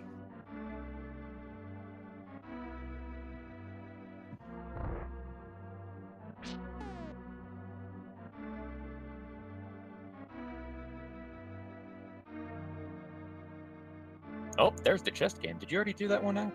Oh yeah, he's already bombed the entrance, so yeah. I missed whenever they went into there earlier, I think. Yeah, Ak played, I think he played the chess game a couple of times. Oh, he was trying to farm some extra rupees, I bet. I think so. Looks like he's going over to the ice rod area because there's a couple of rocks he can lift for a couple more entrances. One in the dark world, one in the light world. And I think Karek is taking good notes. He knew he ditched the desert right entrance and is now in Palace of Darkness. Yep, and he should find his glove in short order. Oh, that is a mean spike right at the top of the ladder.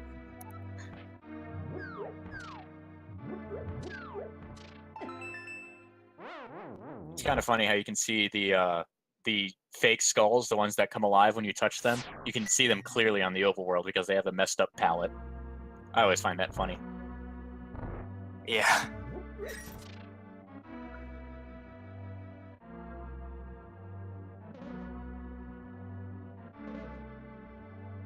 Unfortunately, those two rock entrances don't do anything for Ak the Boker.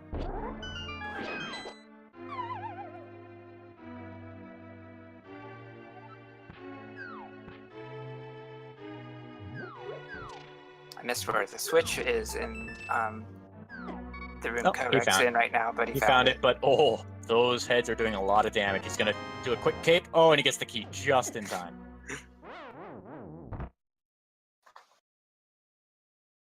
That key, I don't think it's what he's looking for, but he has found escape, so he could use it if he doesn't want to find the hole to get to the back of the sanctuary. I don't think he's found that yet. I don't think anybody has found it either, which means it could be on the Ganon hole that you unlock from beating Aghanim 2. Very true. Right, so that Hyrule key could be in logic. In terms of, it could be progression. We don't know yet. Right, it could be the main way they have to reach those back 3 chests in there. Yeah, Farame brings up a good point. It could also be Lumberjack, meaning that they'd have to go kill Aghanim 1, which means that I think they're still missing the Castle Tower keys in order to do so.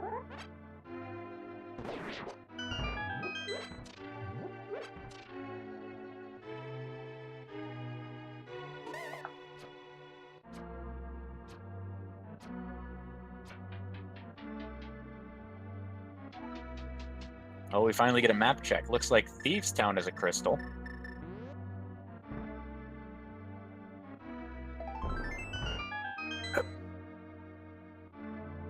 Yeah. Right. Oh, and we find a Mimic Cave in the waterfall. Now, this room has been slightly modified for Enemizer because some of the configurations wind up with enemies that you can't kill on the other side of the blocks. So it's been modified slightly, that way you can for sure kill whatever enemy configuration comes up in here.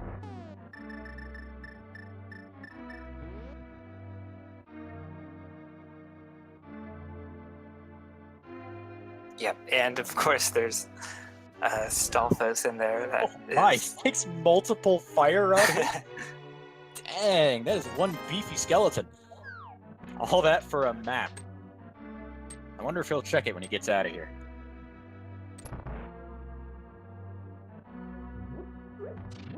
Yeah, I was gonna say that the skeleton was hard to hit, but it wasn't too hard to hit, it was just hard to kill.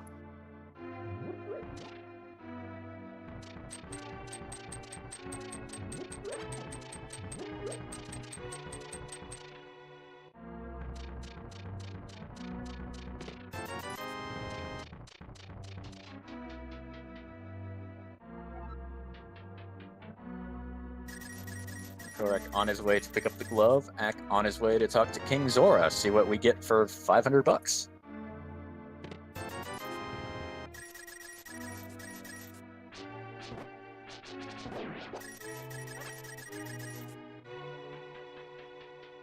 Just a single arrow. That is an expensive arrow. That better be the one that Ack uses to kill Ganon. It's a fine art arrow. Well crafted with the best materials.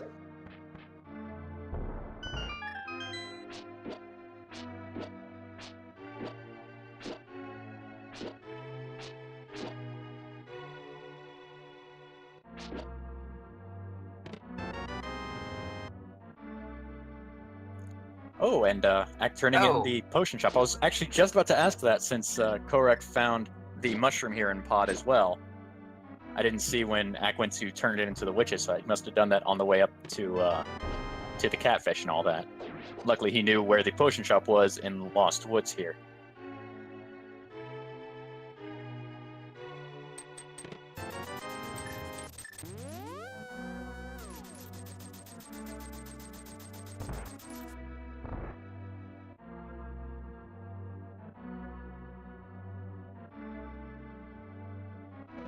Oh!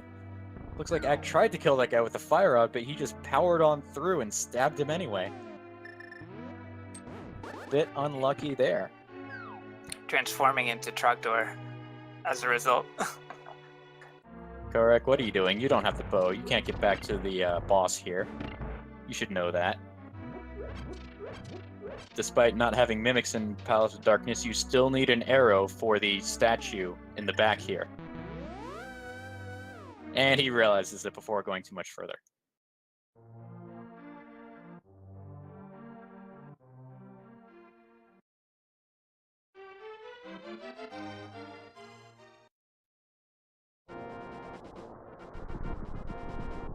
Oh, come on, Korek, you just got gloves. You should lift that now.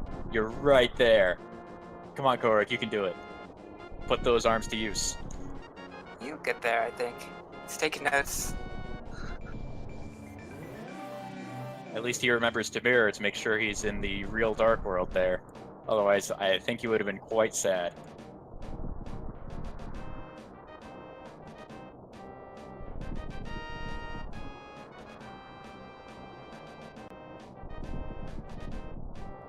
Wow, it seems Axe still has no sword. Yeah, he still has not gone to the Bob's Chest in GT or back to the Smithy House. And looks like Korek has decided to jump down the mountain rather than lift up the rock for the hookshot cave. Nothing in Checkerboard Cave.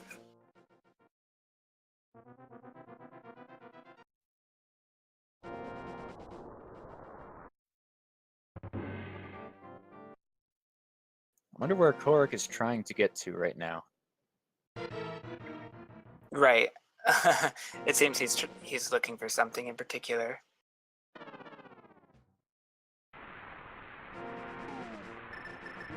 It looks like he was looking for Meyer so he can open it here. Good thing he had that green potion.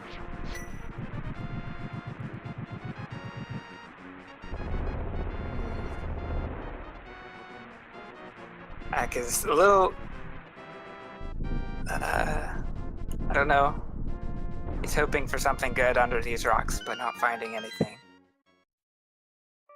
He really needs one of those swords. It's locking so much to him right now. He can't get to the boss fight in Skull Woods. He can't get to either T-Rock or Meyer entrances, even though he does have the medallion to open them.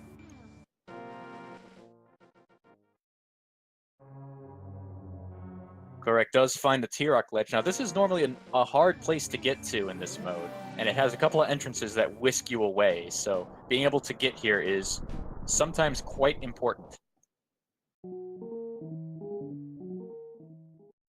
Well, their sanctuary. The front of it, anyway.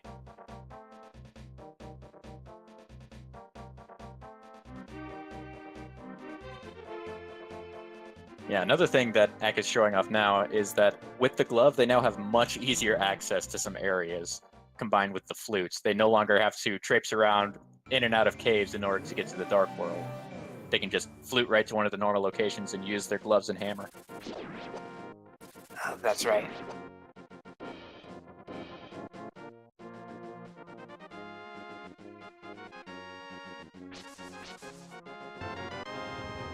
Did Korok never pick up this key? I wonder which one it is. No, it's just Meyer key. Huh.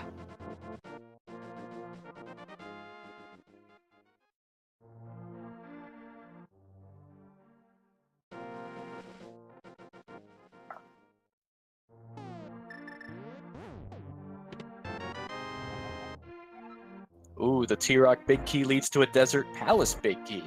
That's pretty important. And Korok has keys enough to get to the Laser Bridge, which will be hopefully another 4 very important items for him. In addition to the chest at the Crystal Roller Room he's about to enter here.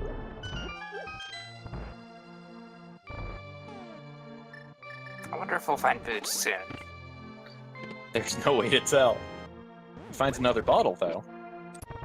And these guys are pretty rich, so hopefully they keep continuing to buy potions to make their lives a little bit easier. Or catching fairies just to stave off death. Oh, that roller just camping right on top of him as he's going by.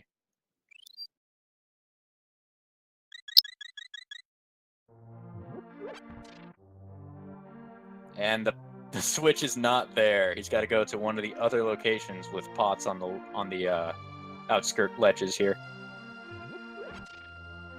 It's not that one.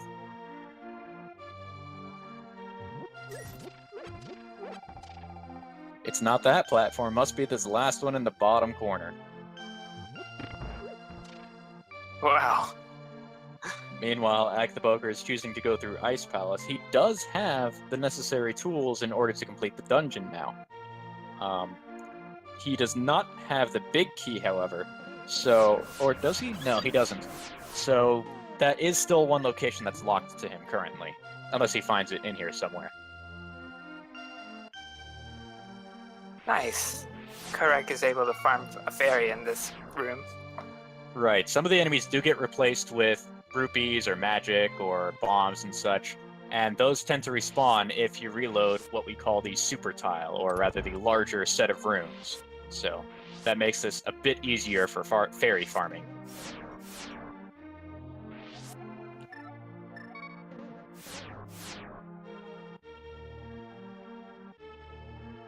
Ak is having a heck of a time in that room there, and without a sword, he's unable to use his medallions to kill everything quickly. Oh, that's right. The sword would make things a lot easier. Yeah, it would.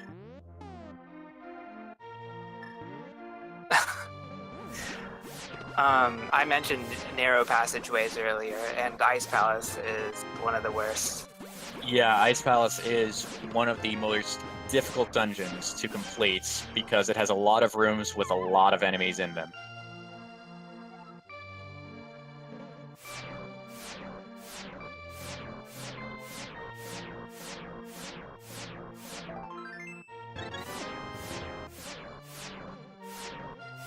It looks like Korak is going to go for the tail end of T-Rock here, see what the boss is, and get the red crystal that's hidden here. These rollers, however, are going to make it a bit more difficult to get through, but he's got beams, makes it a little bit easier.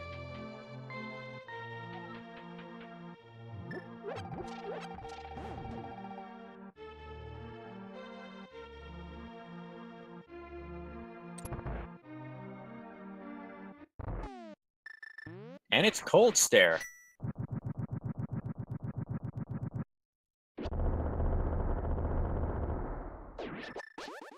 Hopefully with the fire rod, he'll be able to make quick work. He can also hit the Cold Stare puffs into the spikes for extra damage. The spikes actually do gold sword damage, and do not have the check that Mothula does in order to negate that damage. Exactly. Ooh, takes a bop. But I think he'll handle this last one well. Ooh, gotta be careful. But gets it just fine. He changed his palette too, to gray. That was interesting. Oh yeah, because his sprite changed. I think we're only missing either 1 or 0 of the bomb upgrades now.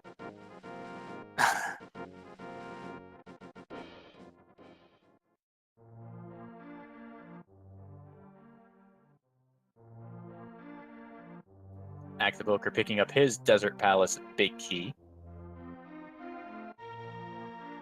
Unfortunately, he does not have any more small keys, so he can't quite reach the laser bridge like Korak did. And Korak is opting to go for the sewer chests in the tail end of Escape, using that key that he found earlier.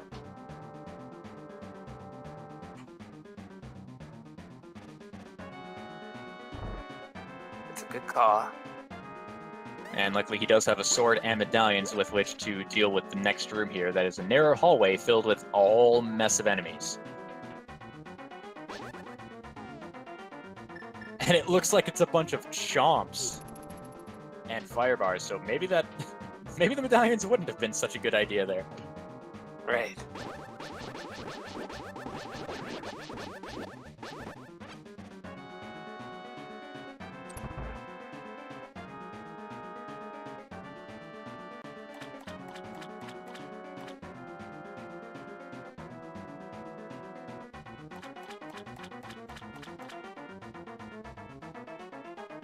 Korak just has to find the other enemy that holds a key here. It looks like it's going to be that Popo in the corner. And he's got a better sword now, so these spins are a bit more effective than they were earlier in the game. True.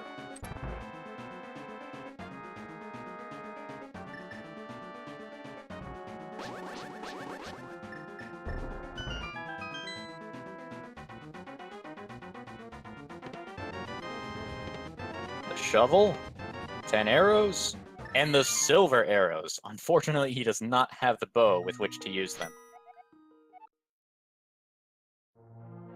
Right, the silvers can be extremely useful in Atomizer. Especially against something like Vitreous, who is still in the Moth boss room there. Oh, that's right.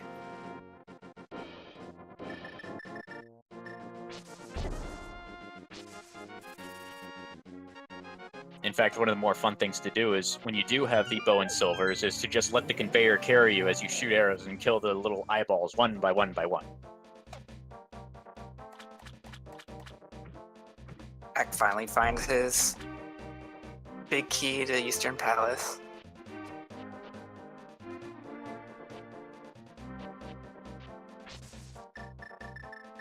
And Ack has almost gone 2 hours without a sword in this particular mode. It's not easy, for sure.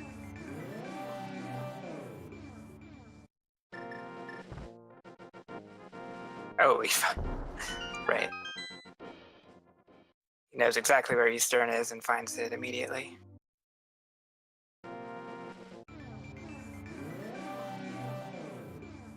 I'm wondering where Thieves Town is. I don't think we've seen it. I don't think we've seen it either. That is the one dungeon we have not seen at all. Which means it could be on something like the Turtle Rock Nose. Right. Now, despite normally needing the mitts in order to lift the rock to hit the hammer pegs to open the portal, there is actually another way that you can get up to that spot with the hammer pegs without the mitts. If you know where the entrance that leads to the T-Rock nose is, you can mirror while on that nose, walk up the ladder, and then just hit the pegs normally.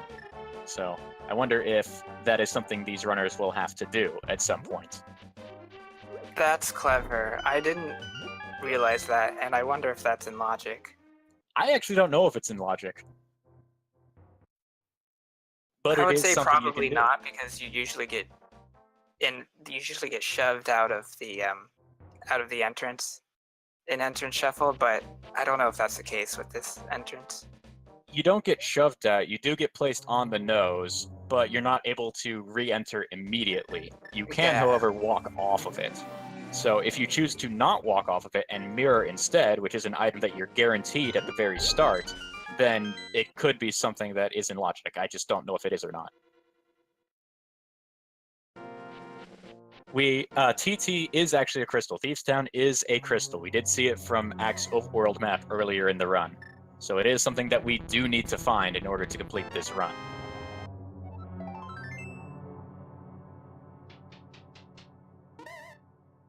Karek finds the GT Big Key. He could actually go upstairs and collect all of the chests except for the one after Moldorm 2. The only thing that requires the bow in the vanilla game are the mimics that are just past the big key, that are just past the stairs going up. So he could reach at least 3 chests at the top as well as the big chest in there if he chooses to go back. Right.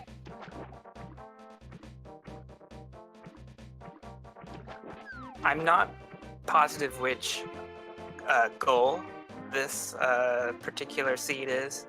Typically, we see Act playing crystals, and entrance shuffle players like to use the crystal skull. That means Agate 2 is not required.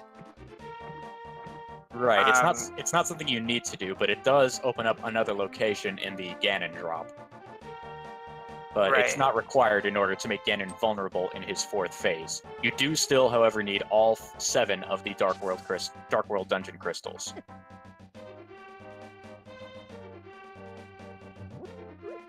Exactly.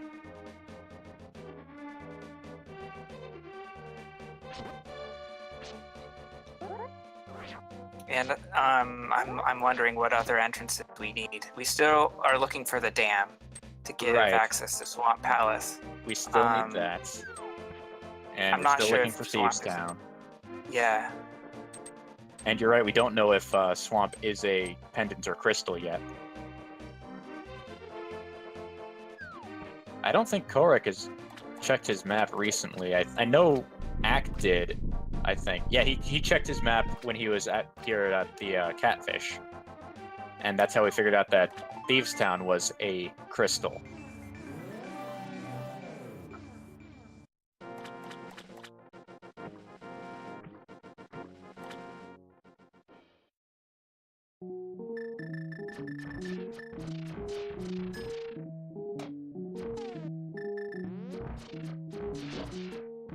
Ack the Boker opting to use the cane to focus on dodging in the blind fight here.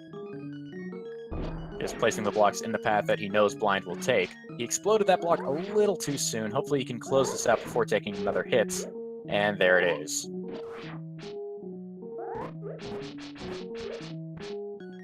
Now Ack has finished his first dungeon and acquires his first crystal.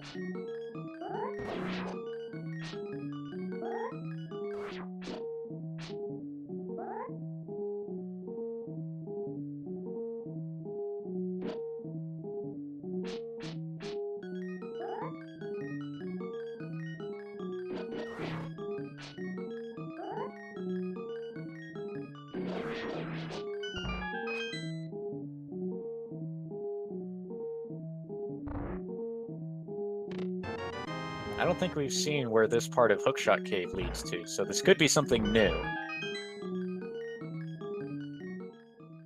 Nope, it just leads to Sanctuary.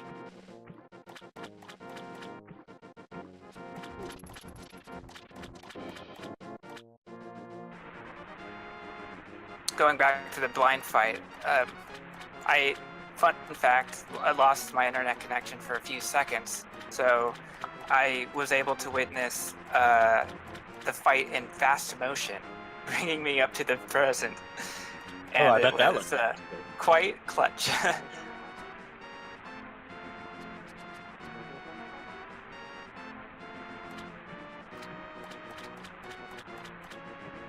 I wonder where Ack is trying to get to right now. Well, he's probably looking for thieves, just as we were wondering. So that's where the Turtle Rock is. So he could probably go and get that if he knew to mirror on the nose.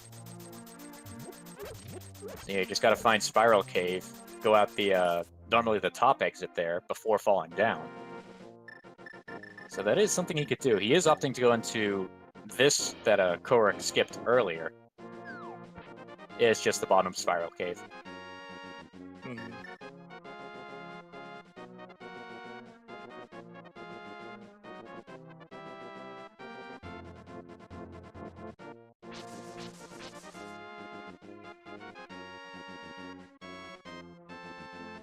Has either runner gone into the cave that leads to Kakariko Well? Not the drop, but the cave that's right next to it. Oh, that's a commonly missed entrance. I don't think I've seen it.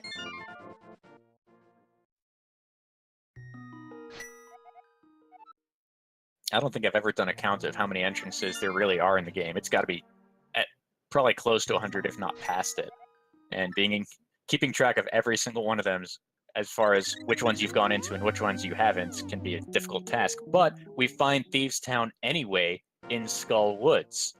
So now we know where all the dungeons are. Now we just need to complete them. And finds the hook shot in the very first chest. And you can see Ack just turning around, whipping his menu around in joy, finding arguably one of the best items for Enemizer. It kills so many different enemies, stuns a lot of enemies. It's just an all-around good item.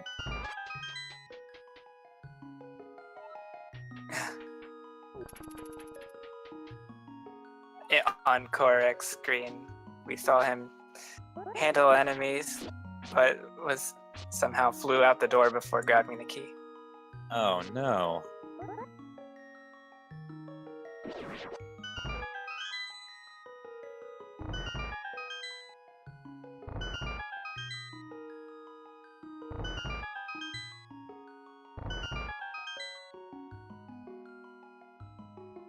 And unfortunately, he doesn't have any more magic, so the next room, where all the pen gators usually are, that guarded chest, that's going to be a bit difficult, because we know there's a few beefy skeletons in there.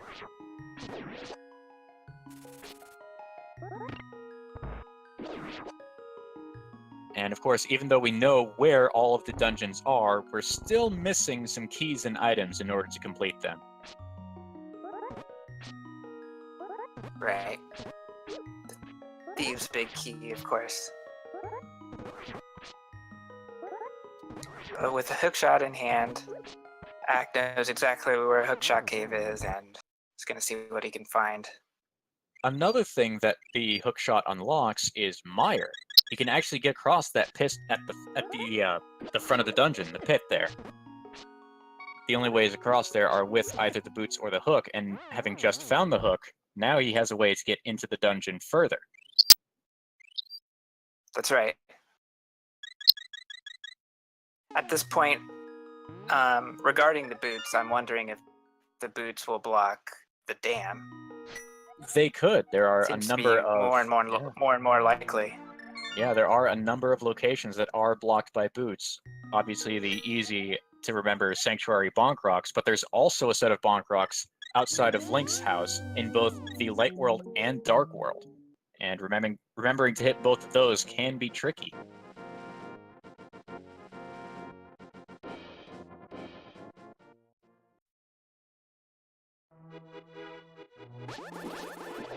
You Looks see like- Ack constantly switching between the hook shot and the hammer. Hook shot to stun, hammer to kill. Wow.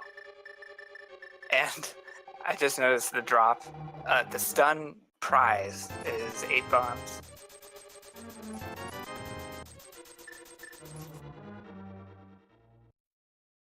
We didn't get to see this upper left chest before. Oh, it's a sword! Ack finally Wow. gets a sword at 2 hours and 2 minutes in. That's very interesting.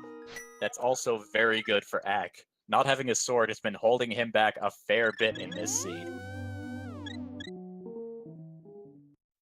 And it also means he'll probably get the other sword in Ganon's tower. Right. So he'll have at least Master Sword, I hope, by the end of this little excursion. We see Korok going back into Ice Palace. He went to equip on some more potions, that way he can use his medallions more effectively.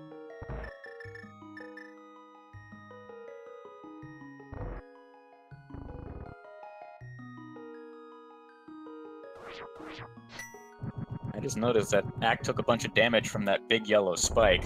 I'm wondering if he might be thinking of going to get the red mail to see if that does anything different for how much damage he takes.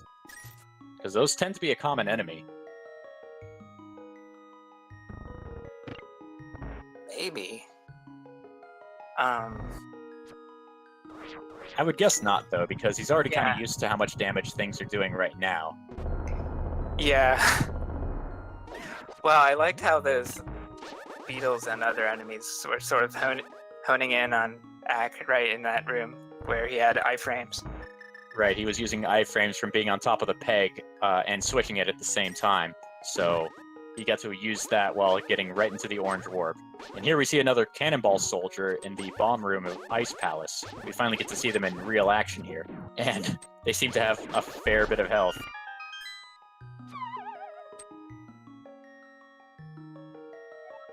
There's our 4th potion in the rando room of GT. And we get another map for Pod, so now we can see if that's a pendant or crystal, see if we need the bow to complete that dungeon. If it's a pendant, we might not need the bow at all this entire seed.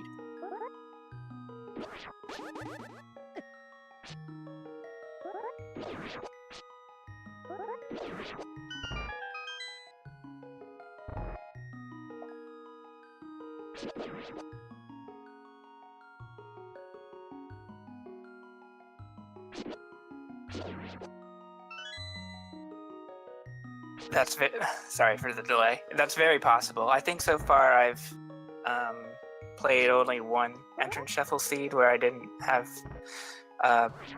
where I just didn't collect the bow. I think so. It's not too uncommon. Well, entrance shuffle, you'll likely need it anyway. Oh yeah, because of the crystal skull, you might not need it for GT to complete it. Yeah. I almost forgot about that little detail there. Here we see Axe stunning all the guards rather than fire-rotting them like Korok did earlier, and picks up his Master Sword. I'm sure he's quite happy to find 2 swords back to back. Or frustrated. I'm not entirely sure which.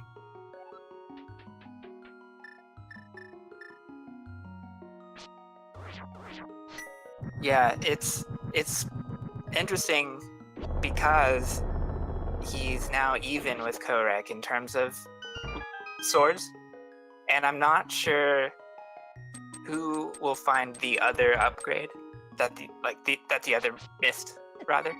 Right, because I'm not sure when Korok is going to go back into GT, and even if he does, is he going to remember that one chest that he missed when he died? And is Ack ever going to go back to the Smith house and see what's inside of there? He might not. I mean, we already know that that's the only thing he finds in there that's of worth, I think. Yeah, that's what I'm wondering.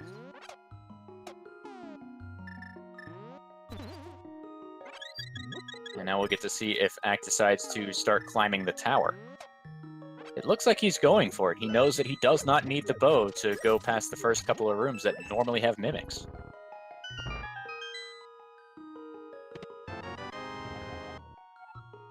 I believe there's a chance of finding mimics or red Igors in Gauntlet.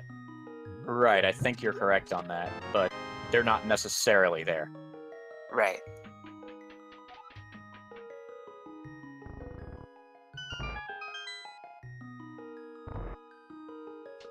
Yeah, Fat Man Spanda is bringing up a point about the Ice Palace bomb jump. That can be a tricky one because in certain enemy configurations, if there's a red or blue shocking jellyfish in the next room past the bomb jump room, your trajectory whenever you try to bomb jump changes. And that was something that we recently figured out because Ak was trying to get through one of these seeds and was just confused as to why he could not get that bomb jump no matter what he tried. Turns out there was an enemy stopping him in a weird way.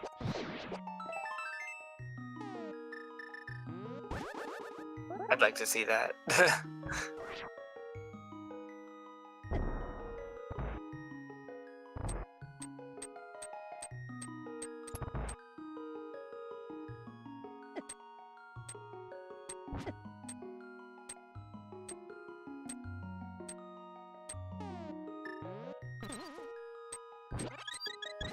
We saw Korek do a bomb jump for a shortcut to this basement 5 of the of Ice Palace. I like to call it the iced tea room because it looks like a tea. Yep. And there's Wow. the mitts! The mitts hidden in Ice Palace. Now that doesn't unlock much, but it does unlock the smithy, the hammer pegs, and the purple chest for him. And he's opting to go back and up down the stairs to respawn the bunny beam that's under the pot there so we can powder it again for another fairy. Good call.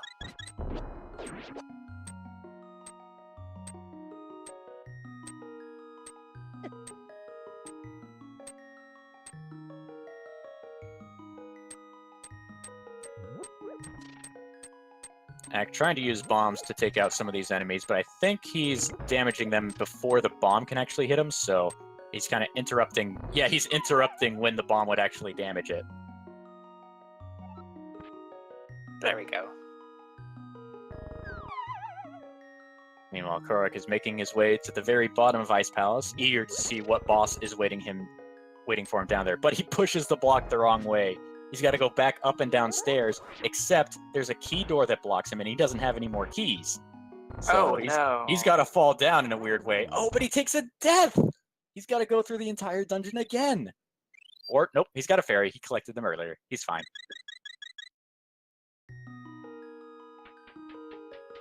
Right. Now, what's kind of amusing is that he knows exactly where he can find a key. One screen to the right. Yeah. Oh wait, he can just fall down. Yeah, he can just fall down. He can fall down, go to this little fairy room down here, maybe get more fairies to fill up his bottles. And now the block should be reset so he can go and push the block on the switch. Okay. Ooh, that... Man, spikes do a lot of hug damage. Oh, and he woke up the Freezor. Right. Oh, Moldorms do a lot of hug damage. Oh, boy. Oh, I completely missed the Moldorm fight that Ak the Boker had in GT. Yeah, it's sort of a Yoshi egg, Moldorm. With a whole mess of eyes.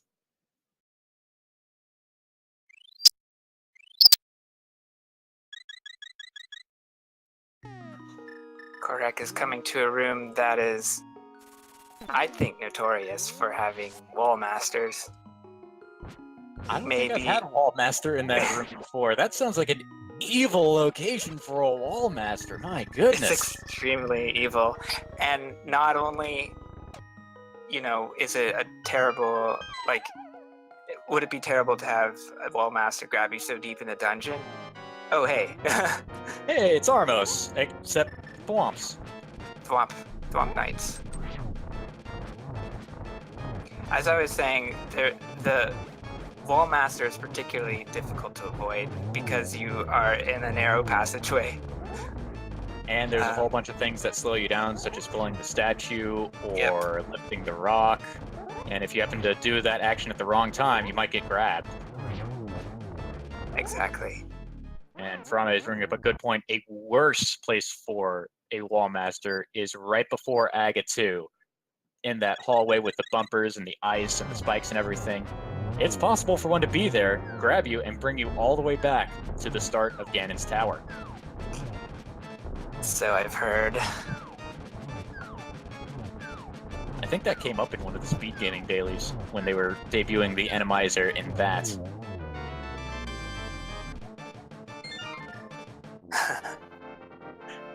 And now we have another crystal. That's, I think that's the second red crystal, isn't it? Yeah, so that unlocks the big bomb from the bomb shop, meaning he could see what's in the pyramid. It could be the dam. I don't think it can. Oh yeah, it could be. Yeah, could be. No, it can't be because it's a single entrance. The dam is a single entrance, and the pyramid is But also a single entrance. I don't think the pyramid is because it's connected to the Ganon hole in this mode. Is it? I mean, because it's No, it's a fall hole cave. So it shouldn't be. It shouldn't be. You're thinking of the exit that's between the couple of statues off to the left. I'm talking about the crack in the pyramid that you blow open with the super bomb. Oh yeah, that's right. I was mistaken in that way. Yeah, I was mixed up. That's true. It could be. And we have another Moldorm fight here in GT. Same sprite. Bit fewer eyes, though. I think he's missing a couple.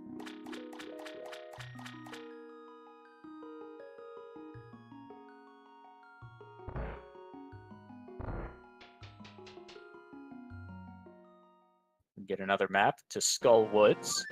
We'll be able to see if that dungeon is worth completing, because that one's still on the table with Vitreous waiting down below. It looks like we don't have any wall masters in the last bit before Aga 2, so that's helpful.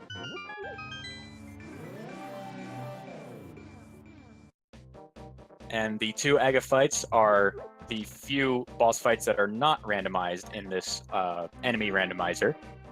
But from what I gather, there is a little bit of a twist in this particular fight. I think. I don't know for sure. It might not be in this one. It might be in a different mode. It should be on. Although I'm not seeing the effect of it. Well, if it was there, it doesn't matter because he's dead. And now we get to see what is in the Ganon hole. We know it's not Ganon. Yeah, the twist we were hoping for was bouncy Aghanim balls. Or something where shots are reflected back at you, I believe. Yeah, the sort of tennis match thing you find in Ocarina of Time or whatnot. So I guess we did not get to see that this time around. And Act chooses to not go for it. I guess we have found all the other drop entrances, so he knows that's not going to be anything. Actually, I think it's possible that he was fearing a hard lock. Oh, that's right. There's sometimes with the music randomizer, if everything goes silent during the fight, if you don't reset your game, you are in danger of a crash and would lose all your GT progress. So good on him for recognizing that.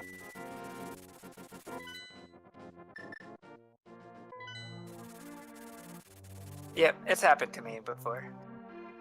It's happened, unfortunately, to, I think, Patty and Christos and such. It's not fun to run into.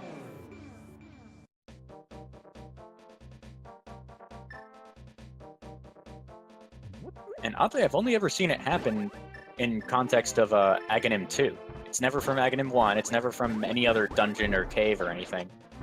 It's always Aghanim 2.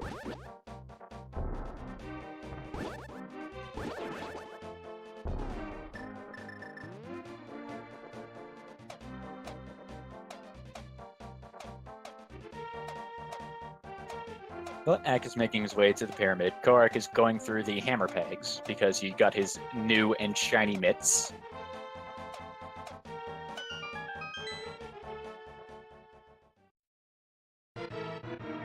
And he There finds it the is. dam in the hammer peg. So now we know where all the relevant entrances are.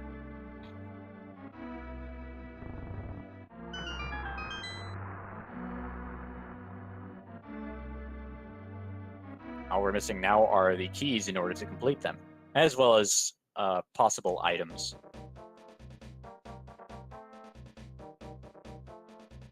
We know that Korek is still missing the hook shot found in Thieves Town. And if Chad is correct there with the Myron Pod pendants, maybe we can see a map check by one of our racers here sometime. Maybe not. But if that's the case, then we might not need the bow for completion of this seed.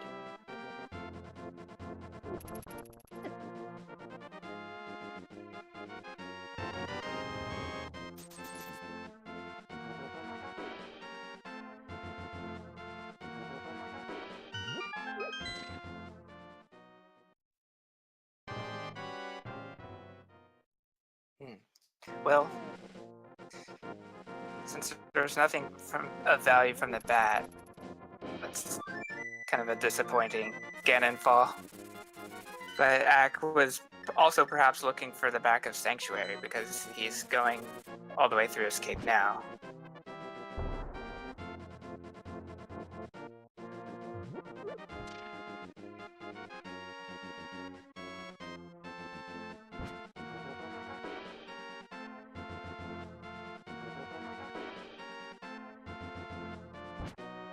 Right, I think Thieves Town was Thieves Town is in the first entrance. yeah, the first one, That's the one that's right in front of the big chest normally. Well, we see Korok going into Swamp Palace now that he finally has access to swim across. He also has the small key from earlier, so he's able to delve deeper into the dungeon and finds the boots in the very first chest. That'll be pretty sweet.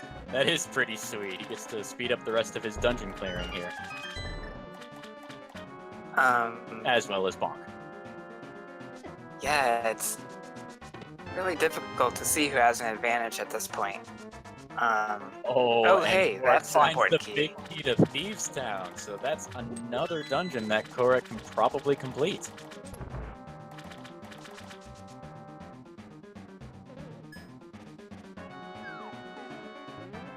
It's just too bad that Korek didn't find the hook shot, but he's going to be extra. It seems like finding Thieves Town will have extra urgency now that he has the big key. So he'll find that hook shot. And he'll be able to complete Thieves Town all in one go as well. Yep. It also means that you had to double dip both of these dungeons in order to complete them. Both Swamp and Thieves Town. Right.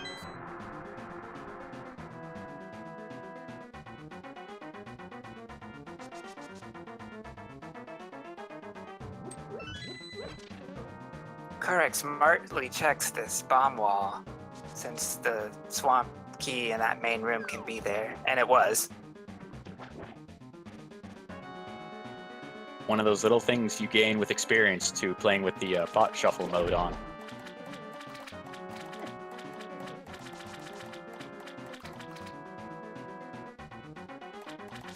Here we see Ak going to the back of Skull Woods, trying his luck against a boss he has not seen yet. I don't think he knows that Vitreous is down there. So we'll see how he gets to handle that fight.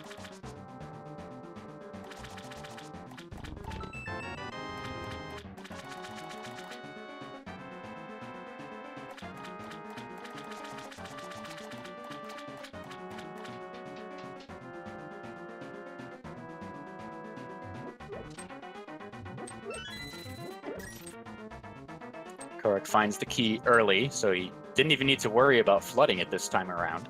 Kinda lucky.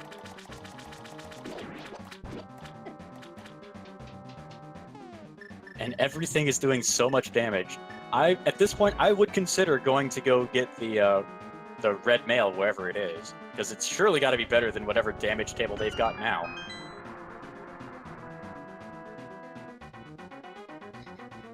So, I think red mail is blocked by boots. I think it's on the Desert Palace torch. Yeah, I think you're right, because I know we've seen it, and most other places we would have already picked it up, I think. Ack is going for the Vitreous kill, trying the spins from the left, even though each spin will bring him closer to the front of Vitreous. It's a difficult fight. We'll see if he can get through it. I think he's going to use the cape to get right in the middle and try to spin as... No, he's just going to slash. He's going to slash his way through everything there. Or at least the right side eyeballs. He's only got a few left, so he could probably make it through this fight. Yeah. With the big eyeball chasing him, he'll probably be able to knock it into the spikes, dealing gold sword damage. There's one. Come on, hit him into the spikes. Keep hitting him into the spikes. You can do it. Come on, Ack. Don't let him take you down. Oh, I know he's got a fairy. He's got to clinch this out now.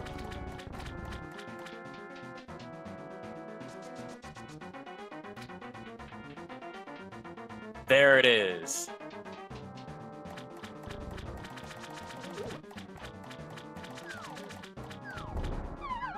Doesn't find a very useful item, but he does get the crystal, making that the second crystal for Ack. Very, very nice.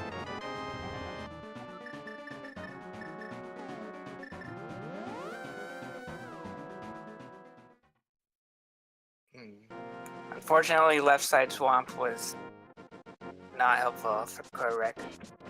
But he did find Tempered Sword. Maybe my internet cut out at around that time. Korek?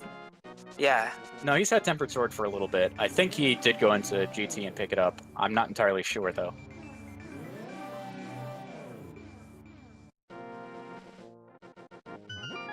Oh. Sordador saw it in Ice Palace. Huh. Oh, okay. So then we know where all 4 swords are, then.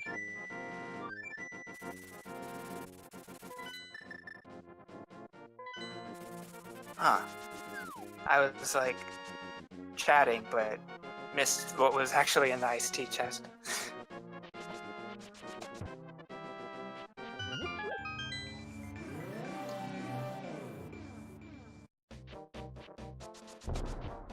It's so easy to miss when things are happening in this particular race, because any racer could be anywhere in the world at a moment's notice.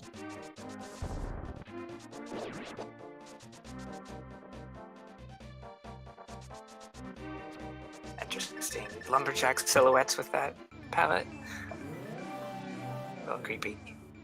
Korek has the book. I'm not entirely sure where he picked that up. It might have been in Ice Palace, because that's one place, or he picked it up in Swamp and is now checking tablets.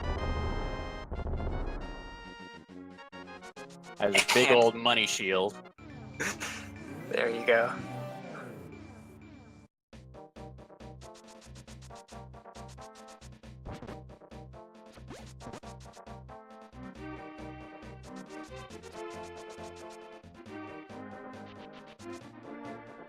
Ack is now going to try Ice Palace. Now that he has a sword, it should be a lot easier for him, since he can use the medallions to make it through the kill rooms much quicker and easier. Meanwhile, Korek is checking the bonk rocks in the Dark World area right by Link's house, finds the Sea House, and gets some bombs.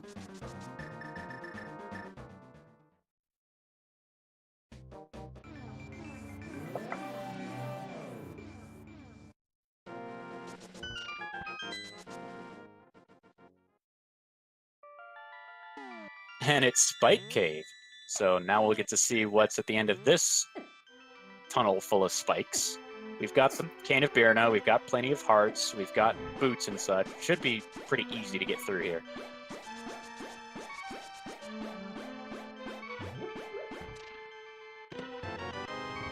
And we find the Ether Medallion. Doesn't really do much for us. Both of the medallion-locked entrances were bombos, and we've had that for a while. So, unfortunately, it doesn't do much for our runners here.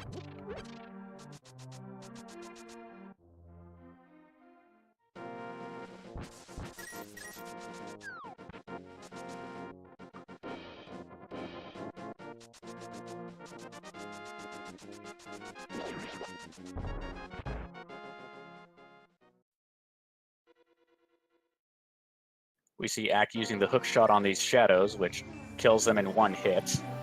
Makes it so much easier to deal with them.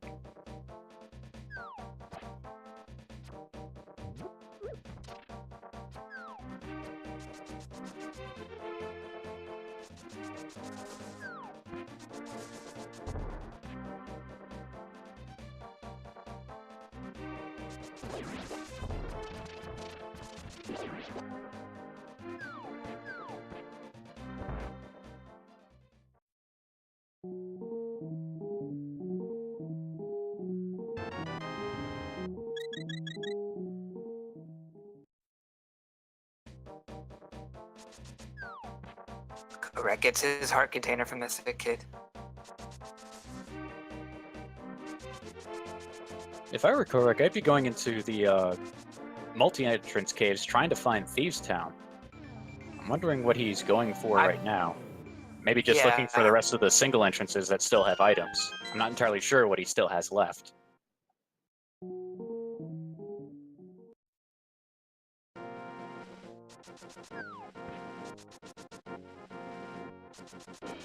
I'm not sure either. I think we found all the 5-item caves.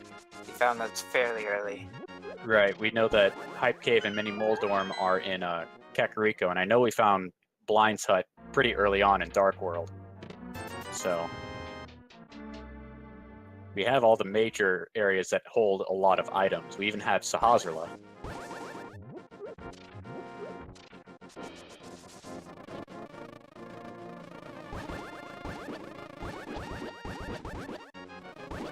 Korak having to deal with a bee with a whole bunch of health. A beefy bee, if you will. Well, it seems the back of escape was vanilla.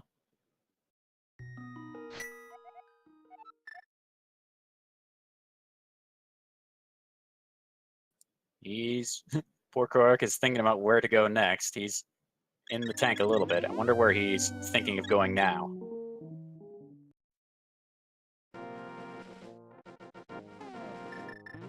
Nice quick swap tech from Korak. Just tapping L to get to Mirror, then quickly escaping Sanctuary. Yeah, whenever you reload a file from a save and quit, it will always default to the item furthest to the top left of your inventory. So you'll only ever need to press L to get to the mirror whenever you reload a file with quick swap on.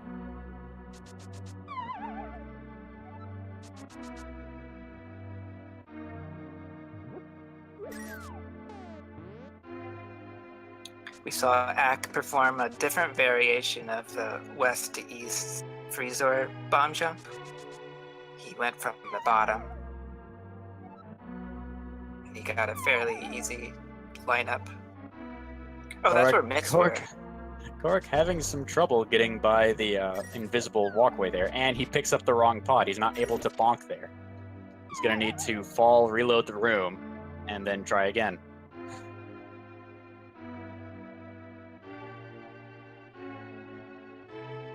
I have to imagine that our runners' brains are rather fried at this point. They've been going for about 2.5 hours in a fairly difficult seed.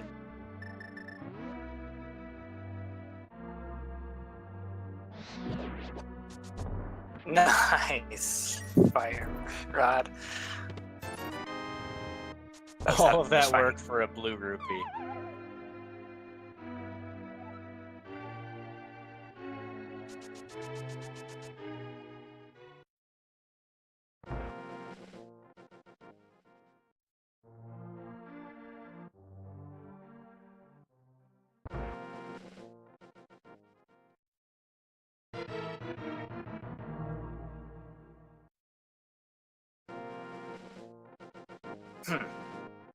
Correct. Left the old man cave to find desert. He's probably already been there. Sometimes it just helps to go in and out of places, think for a moment, think, okay, what is around here? What entrances are around here? Have I been to each of them? Oh, looks like he's going to go try Vitreous again.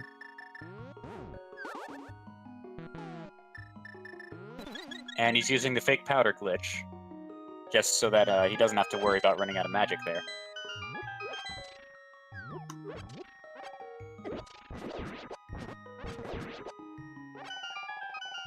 Gets Yeah, a that lucky was... full magic drop.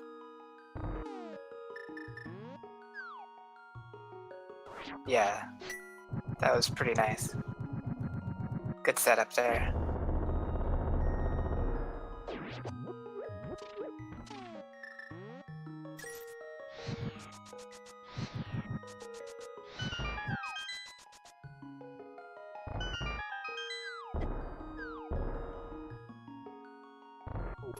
Axe picking up his third crystal.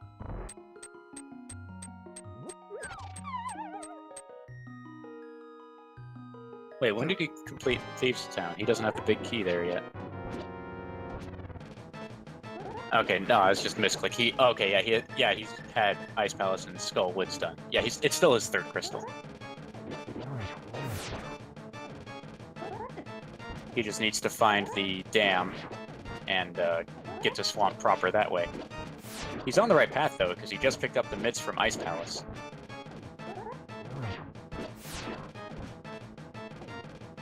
We can see Korak doing much better against Vitreous this time around, thanks to the Tempered Sword.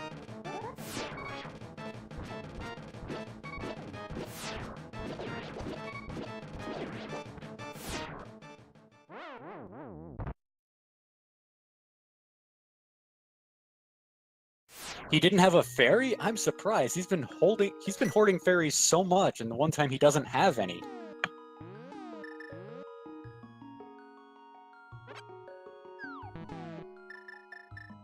Right. He'll probably... Yeah, there he goes. Yeah, he's just reloading the rooms to respawn the anti-fairy so he can get more fairies in his bottles.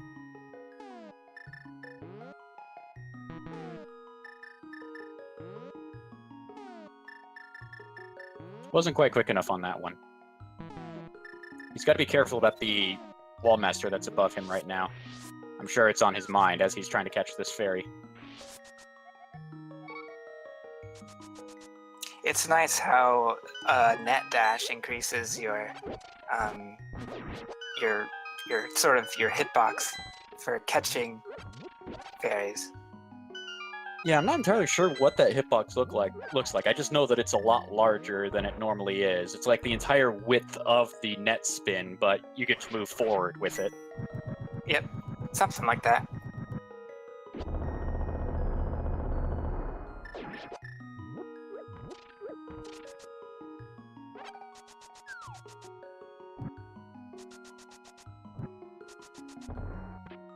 Axe heading down to probably pick up the smithy and then go to hammer pegs. So it looks like he's doing hammer pegs first. I guess he feels like he has enough of the items at this point and is just looking for the entrances he still needs. I think he already returned the smith. Maybe he did and I missed it.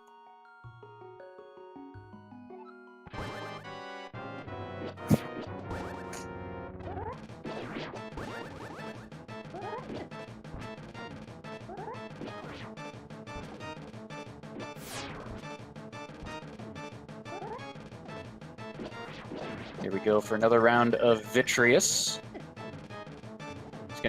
Korak is going to use the cape to hopefully get a bunch of spins right in the middle there, but unfortunately poked with the Tempered Sword, losing his charge. So now he's just kind of opting to slash when he can. Still charging the spins when available. Activating the dam, and hopefully we'll head right to Swamp Palace and complete that dungeon, grabbing his Thieves' Town big key.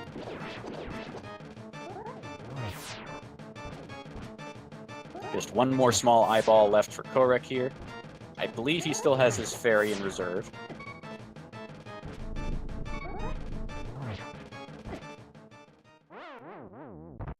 He better make good use of it now. He doesn't have much left. He needs to hit Vitreous for about 8 gold sword slashes of damage, which would be a tempered spin or hitting him into the spikes. So as long as he can stick to the left of Vitreous here, it should be easier. Or, nope, he gets it. It's still a difficult fight. Oh boy. And that's another crystal. Nice. That's another crystal for Korak. So I'm wondering how many more items we need for Go Mode. I think Um, we're still unclear about whether Pod is a crystal or not. We're unclear on that. We don't know if Swamp Palace is a crystal yet either. And we may still need the big key to Tower of Hera. Yeah. One or the other, probably. By which I mean we might need the bow or the Here we see Hera key. Korok using the mirror thing that I was talking about earlier, mirroring while on the nose of T-Rock. Very nice.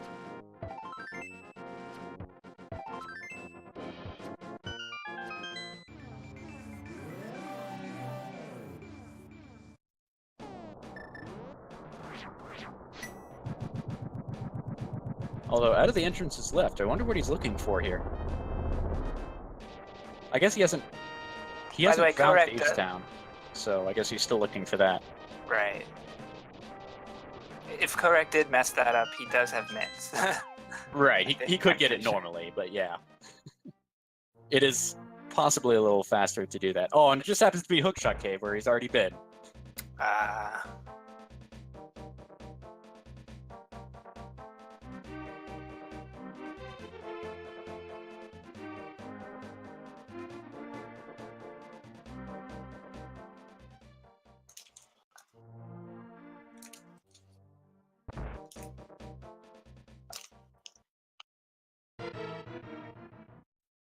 It's still difficult to tell who's in the lead, because Korok has completed more dungeons. He's completed Turtle Rock, which Act the Boker has not done yet.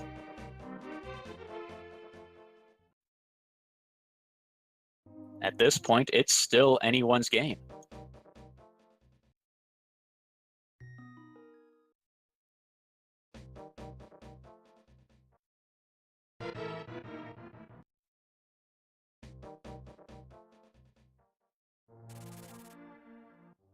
Act may have finished GT, but we don't know if the goal is crystals or defeat Ganon.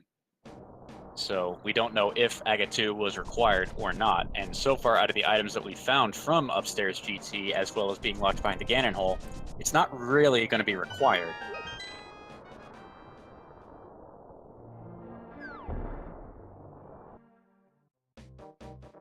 Oh, it's Ganon goal? Okay. So that does give Ak a bit of an advantage, having Aga 2 already dead.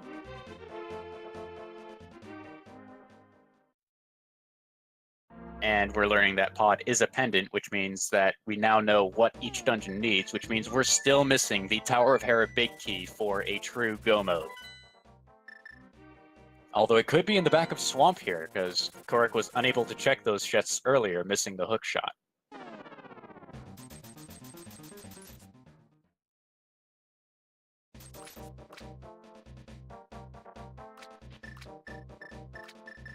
Alright, now Korek's gonna check the pyramid.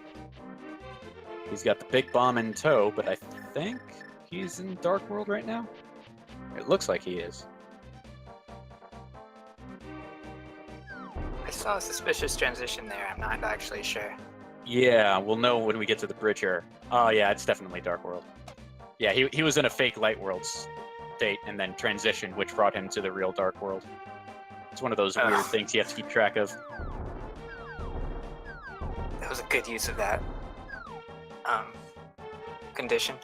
It's a good time save because using the mirror usually costs you about 7 seconds each time, and if you had to go back and forth once, that's usually about 15 seconds lost, so he gets a little bit of a time save out of it.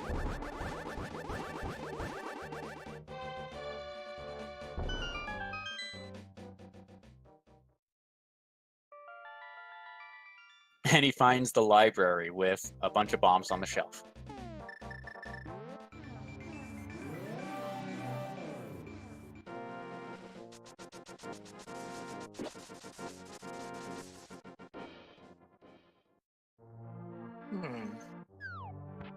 Maybe time for Korek to complete Ganon's Tower? No, he doesn't have Hookshot yet. Right, he still needs to find Thieves Town before he can complete Ganon's Tower, unless he hovers. Korek satisfies 70 max arrows. And we're still missing that one bomb upgrade, I guess.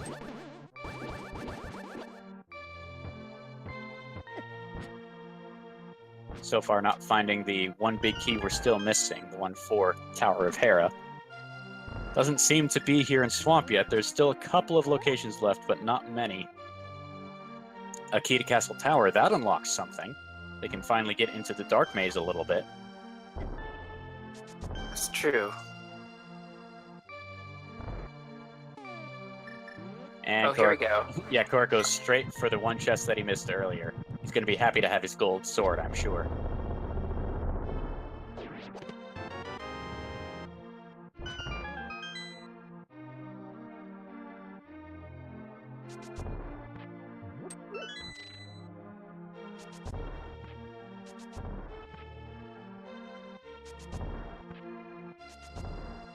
Act finds the key to get to the boss room in that restock room in Swamp Palace. And it looks like we have another Landmolas, yeah. Whenever you don't see a Sorry, boss immediately, it's Landmolas. I think you have would to get that out first.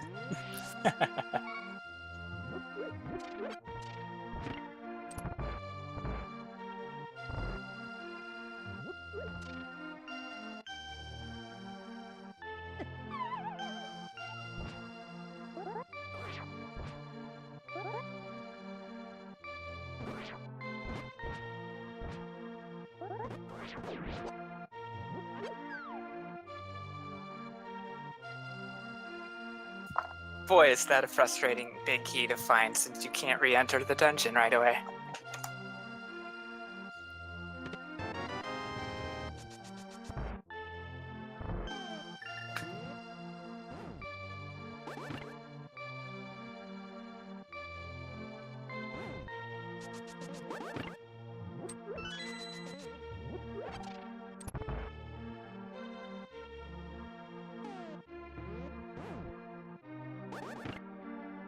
Seems that Meyer's entrance wasn't valuable.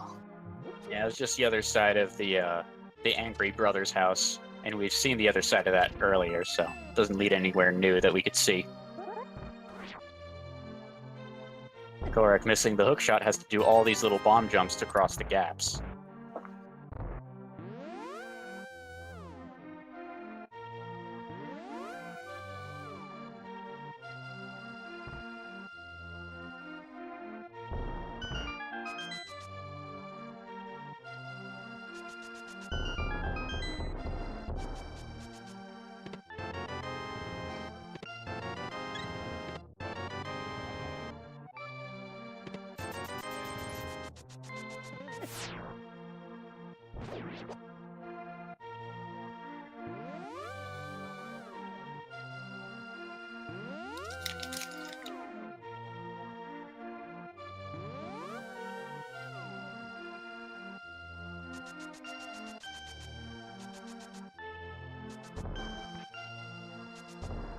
I'm surprised that Ack hasn't gone back to Thieves' Town immediately. He knows where it is, and he knows he just got the big key. It would be simple to finish that dungeon. I wonder what he's looking for.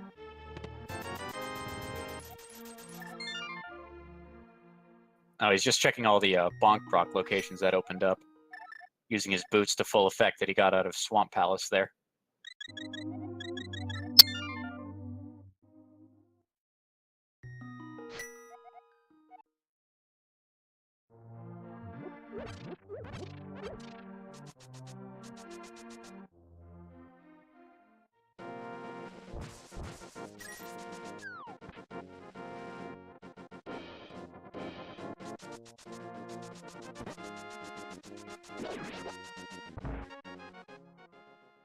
And even though it seemed like this seed was going so very slow for a long time, we're actually not too far from completion. The only thing that is really standing in our way at the moment is that Tower of Hera big key, and it looks like that Korok is going to dip into Myers to try to look for it, at the very least, if not find the bow in here as well.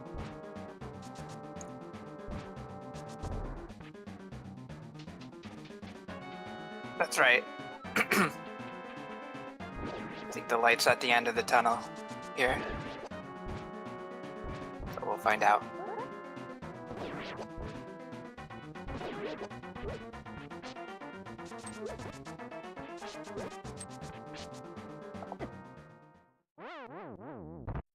Man, those skeletons are doing a heck of a lot of damage.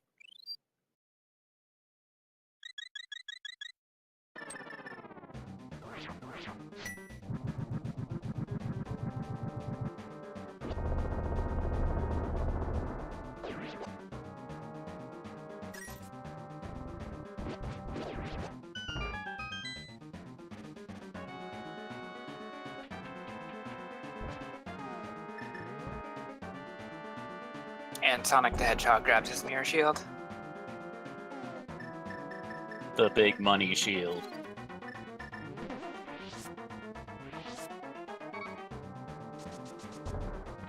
It's nice that that bunny beam is right where Koek expects it. I don't think any of the bunny beam locations are changed in the Enemizer, nor are any added.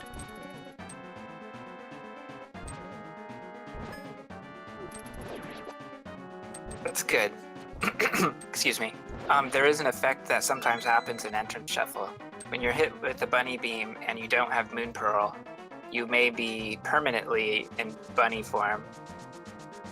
I think that has been fixed in later versions, but I don't know if this Insanity mode with the fake world still intact has that fix in place. It's better to assume that it doesn't.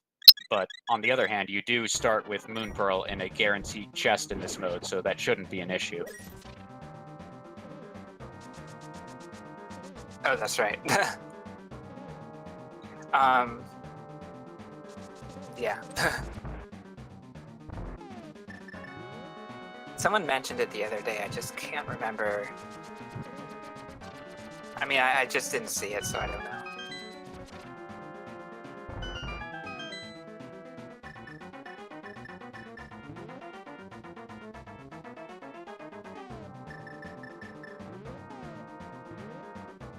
It's difficult. Let's see. Koek can get out of the doorway. He can use an invincibility item, but let's see what he does here. He decides to take the little bit of damage from the big spike after refilling by using a blue potion. That is a tricky little bit to try to get by, for sure. And it looks like one of the tiles kind of deleted the Hydra Spitter, or where it looked like it was going for. Which also kind of reveals how those Hydra Spitters work, in that they are not actually a just tile on their own. They're a sprite that you place on top of a tile. It's just that the developers decided to put them pretty much on top of every single one of those Hydra Spitters.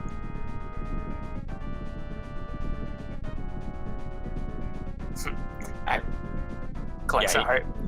Collects a heart by being a jerk after tripping that poor guy who never found a grass home. I remember one of the earlier versions of the Enemizer actually had the fireball shooters as a shuffleable enemy. Oh boy, Koek finds the bow in Mire, so who knows, maybe that Tower of Hera big key is on Helmasaur. Anyway, as I was... Yeah, that's what I was thinking, as a, the troll location.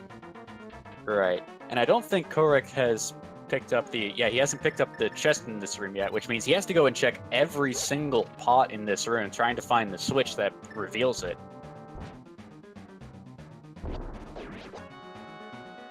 It looks like he's opting to check these pots down below first.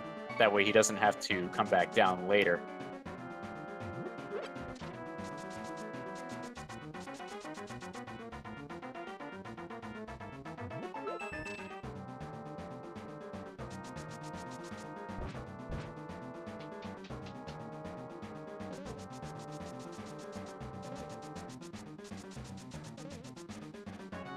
Oh, there's a big key to Tower of Hera.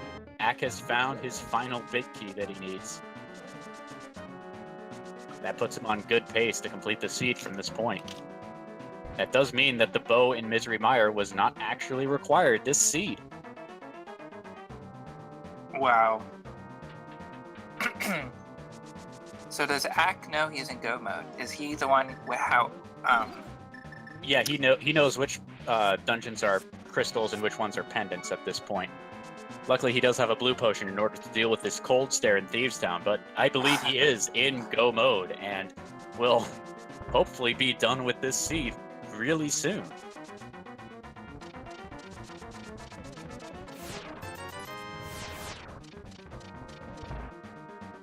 Right, he doesn't have to search for any more items, hopefully.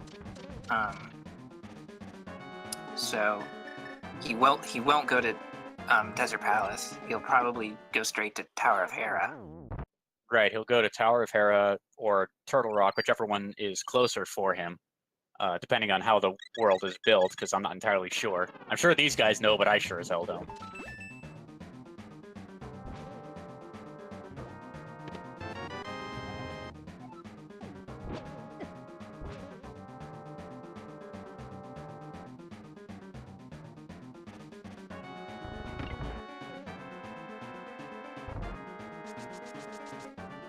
Looks like Ak used that transition to put himself into the real Dark World so that he can go into the Thieves Town area, which has Turtle Rock. What are you doing trying to hover that? You don't need to hover. What are you doing? You've got the cane. You've got the hook shot. What are you doing, Ak? He's gotta insert some swag here and there.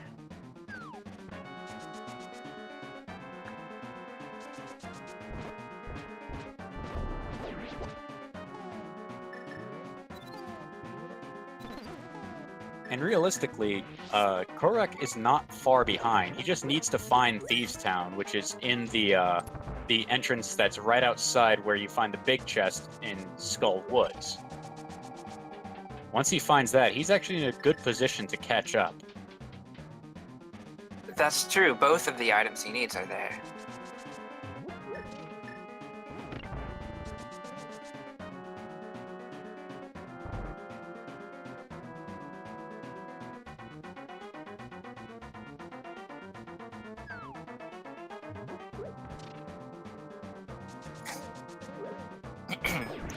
Now Ak will have to find the switch. There he goes. Right in the bottom right corner, the very last one that you can check.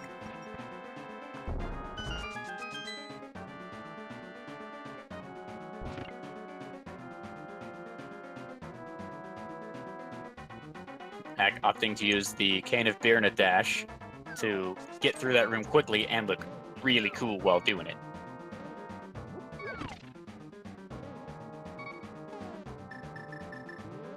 Right, and it doesn't use much magic. Yeah, since you can skip some of the startup time from using the cane.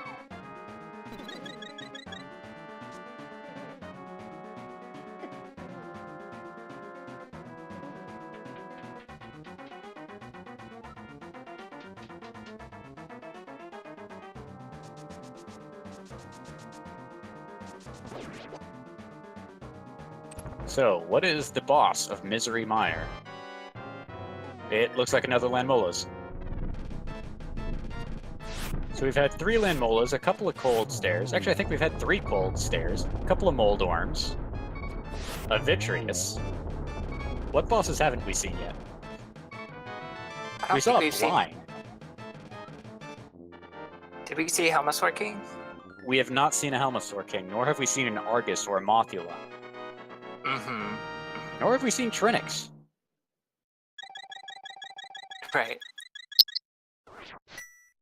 Well, Ak the Boker is on his way to, I think, his last crystal dungeon. He's just got to get to Tower of Hera, wherever it may be.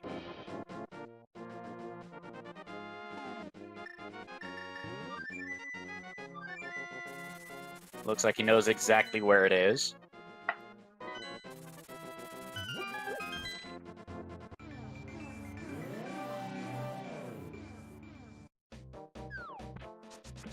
Yep.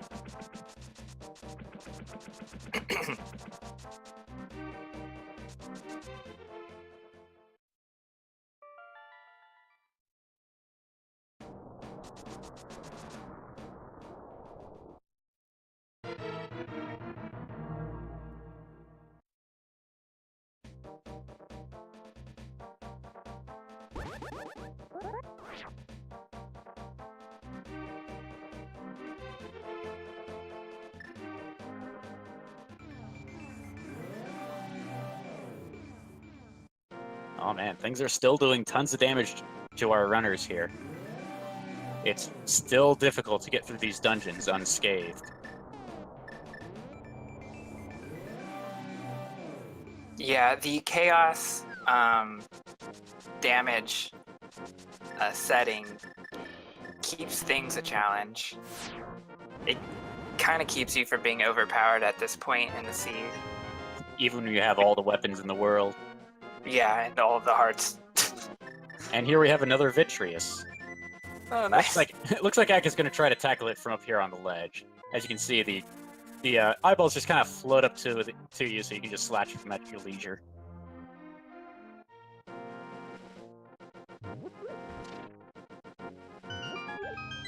Not sure if this is a speed strat, but it's certainly amusing. It seems more like a safe strat than a speed strat. Good point. Still no bow for Ak. Not that he needs it. So now he's just got to deal with the big eyeball here. Although it keeps on lightning. Why is he still using lightning? There's no more small eyeballs here. Where did they go? It's confused. So even if he had the bow, it wouldn't have done him any good. Right. Alright, there's the 7th crystal for Ak. So now, he's just got to get to Ganon. He's already got Aga 2 dead. He's already got all his crystals. He just has to remember where Ganon is.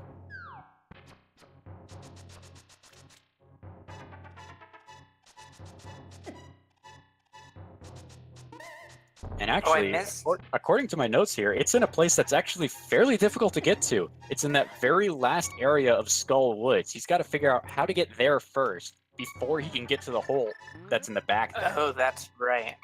Yeah, I don't remember that pass. Hopefully he does.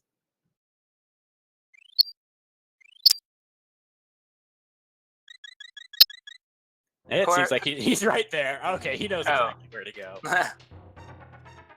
Oh, but there's a dead rock in the way. But he's got powder. Nice. Meanwhile, Korok is finally in Thieves Town, while Ak the Boker is in the Ganon fight.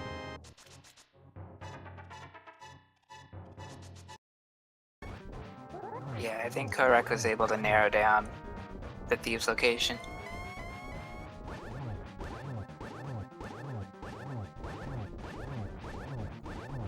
And the only thing Korok needs from in here now is the Tower of Hera Big Key, so he should be clearing all the way down to the prison to get that, and then defeating the boss and heading right into Swamp right after.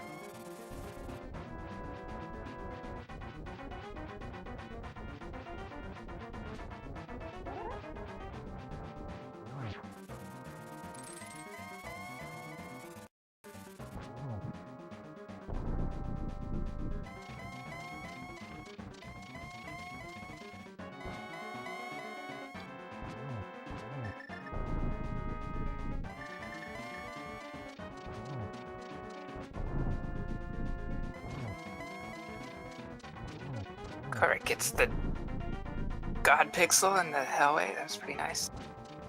Always feels nice when you can get that one.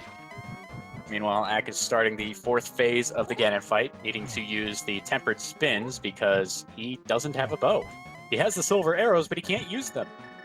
And didn't both of our runners buy the 1 arrow from Zora? That super valuable, finely crafted arrow. They haven't even been able to use it. Korok might, but Ak can't.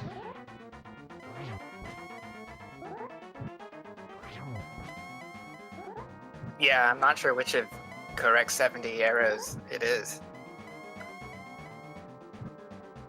He hasn't used that many, so he still probably has it on hand.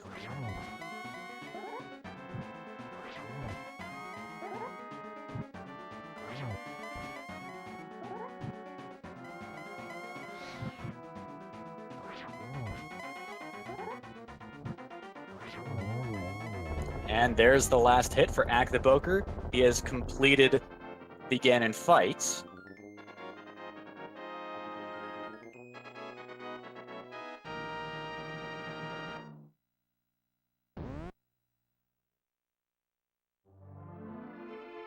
and GG to Act the Poker.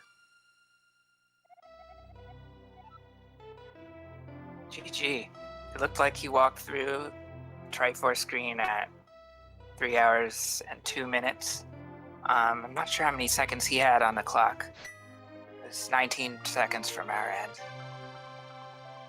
3:02:21. Looks good. Just a second, I'm picking up the SRL official time here in a moment.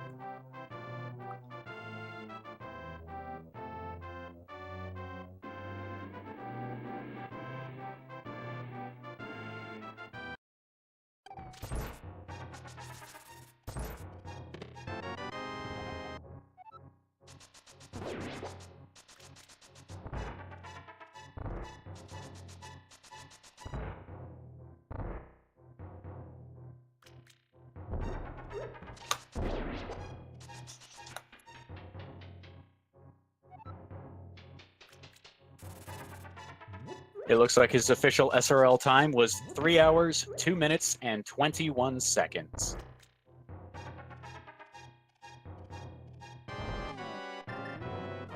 So GG to Act the Poker. Korek only has a couple of dungeons left to complete, so it actually shouldn't take him much longer. Meaning that this was, even though it started slow, this seed wound up being roughly average. A 3-hour time is nothing to sneeze at for a seed this chaotic. Absolutely.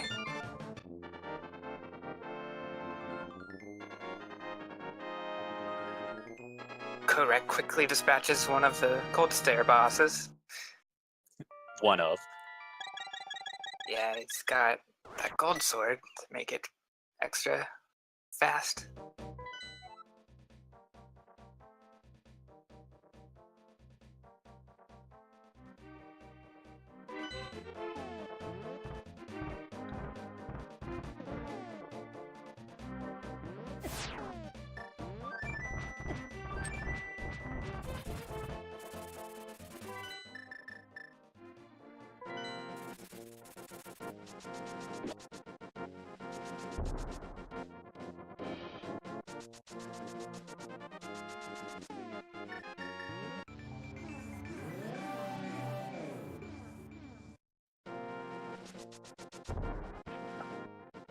Hey there. GG, Act the Poker. GG. Oh man. So, what was the most frustrating part of this seed for you? The first 2 hours, Where you just didn't have a sword for the longest time? it was a sword, and I don't know, a lot of stuff really seemed like it required magic and stuff to get through, and I didn't really have a good way of ever refilling my magic, so I really felt like I was scarce on resources for the entire run. Then once I finished Ganon's Tower, then I felt like I started to get in the groove of things again. Right, because that's when you found your first swords. And I think that's one of the things that helped your resource management was being able to use the medallions rather than having to rely on your fire rod or magic cape to clear rooms. Yeah, I mean, yeah, I had bombos and all that stuff early, and can't use it. I just need a sword, and like that one room in Ice Palace, I was like, there's just no way. Like, I hope it doesn't come down to this, because I don't know how I would ever get past that. So one of the swords that you skipped was the Mini Moldorn Cave, which wound up being in the Smithy House. Oh, I never did go in there. I was looking for it the whole game.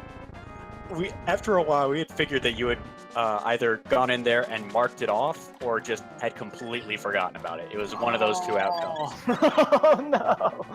Oh, I could have had it so early.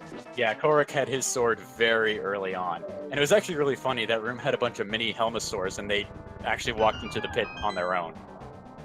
So the only enemy you had to kill was a picket. It was just, oh my god. Oh, that sucks. Yeah, I remember I went into there and there was a guard that was right on me, and I was like, I don't feel like dying in Kakariko quite yet. I'll come back and check this, see if I can get something a little bit better to get past him. And then, yeah, I just completely slipped my mind. I forgot about it for the whole game. It's easy to do when you've got to keep track of about 100 different places, even if you have a tracker. I don't know, I actually did mark it off as if I checked it, but I remember checking that late, so I was like, I went back there, didn't I? And I told myself I did, which is obviously a lie. Right, Oh. we saw you stutter in front of it, so Oh it man, makes sense. that would have really helped.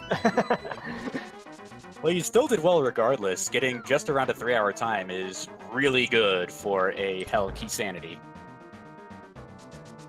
Yeah, after I'd finished Ganon's Tower, like, I mean, I don't know, I kind of had cold sweats about the 4-hour window that I quoted. I was like, man, this is really bad. I hope I can get this done. And I realized I didn't need that much else. So I was like, I could probably just completely skip the bow, which ended up happening. I don't even know where it was at. It was in Misery Mire. Korok went in there and completed that dungeon. Even after you got the boots and the hook shot, you never went back in there. I mean, I thought about it, but I just kept finding pieces to take me other places, so... Korek found Misery Mire before Thieves Town. And I think your early find of Thieves Town got you the hook shot, which gave you a significant advantage. Well, earlier than Korek. I think yeah, that was pretty late. I think when I found Thieves Town, the only thing I had left to check was the other multiple entrance next to Thieves Town in Skullwoods. I hadn't checked that other one. But I mean, I was like, is there anything in this seed? It felt like a barren wasteland forever. Yeah.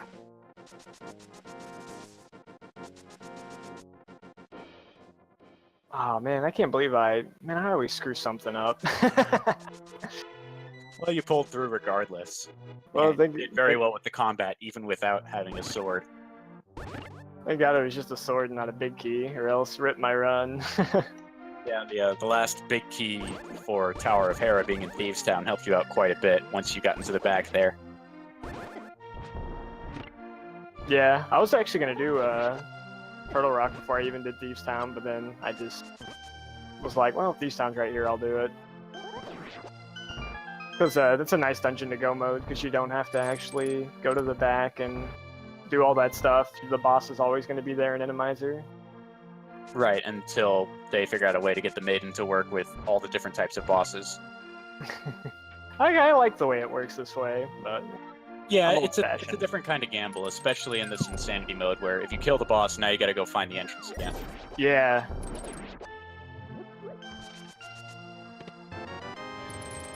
Did you have any favorite bosses? Any favorite boss fights? That was really nice that every boss that I ran into I could kill this seed. That usually doesn't happen. The cold stare in Trinex room, kind of bouncing into the spikes, was really fun. I did not like Vitreous on the conveyor belt. That really sucked. I'm sure Korok didn't like that one either. He probably tried a few different times trying to get through that fight, and it's a tough one when you don't have bow. Yeah, he had to come back later, I believe. Yeah, he did, and even when he did, he took a couple of deaths trying to get through there. Oh, and this time Vitreous came out of the slime for Korok in Tower of Hera. For some reason, he didn't do that for you.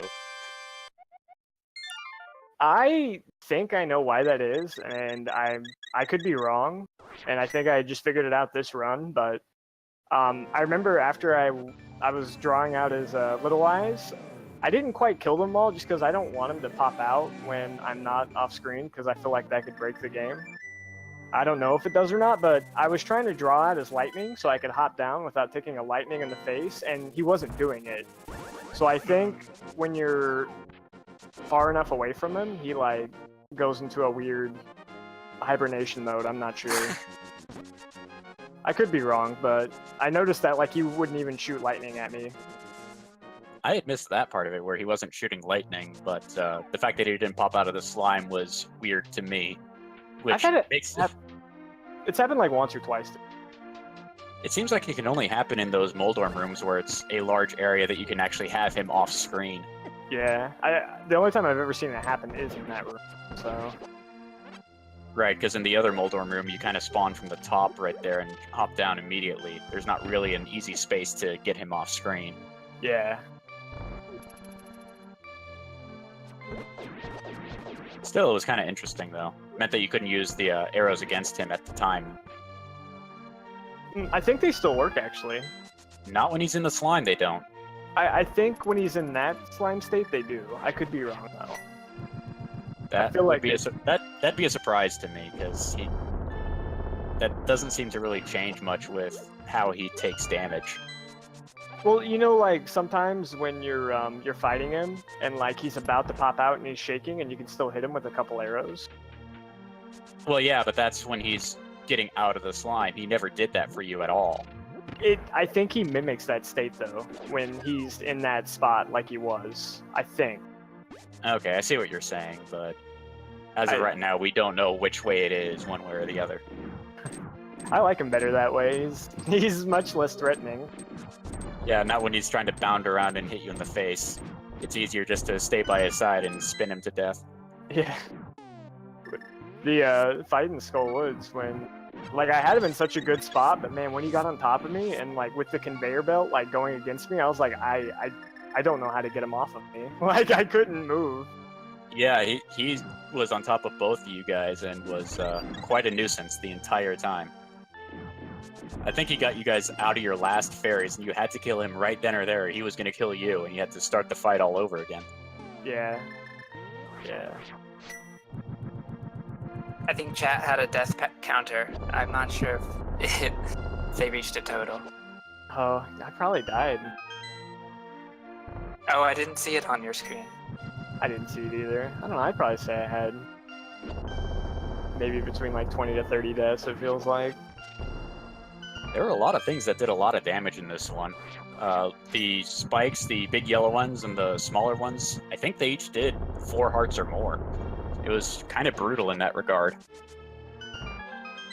Yeah, there was something doing 8 hearts of damage. I'm not sure if it was mini Moldorms or...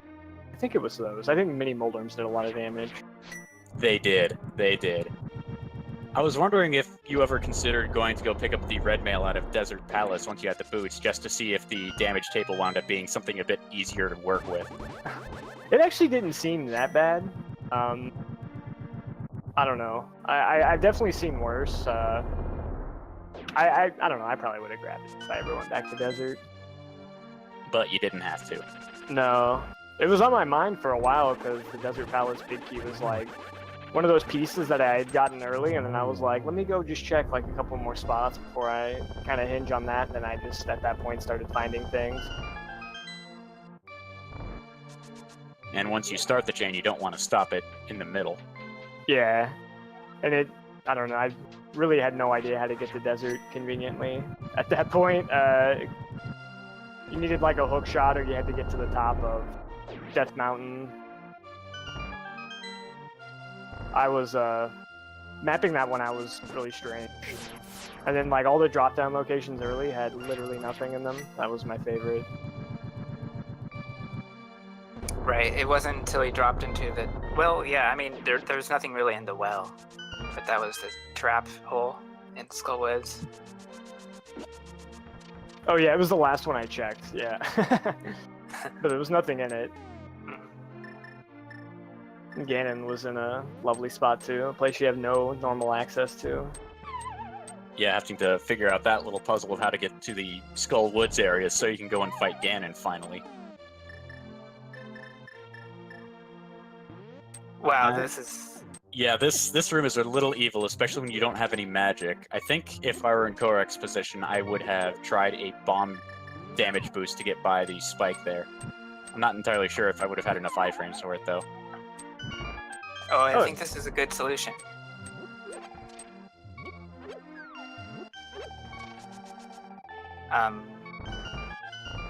He makes it.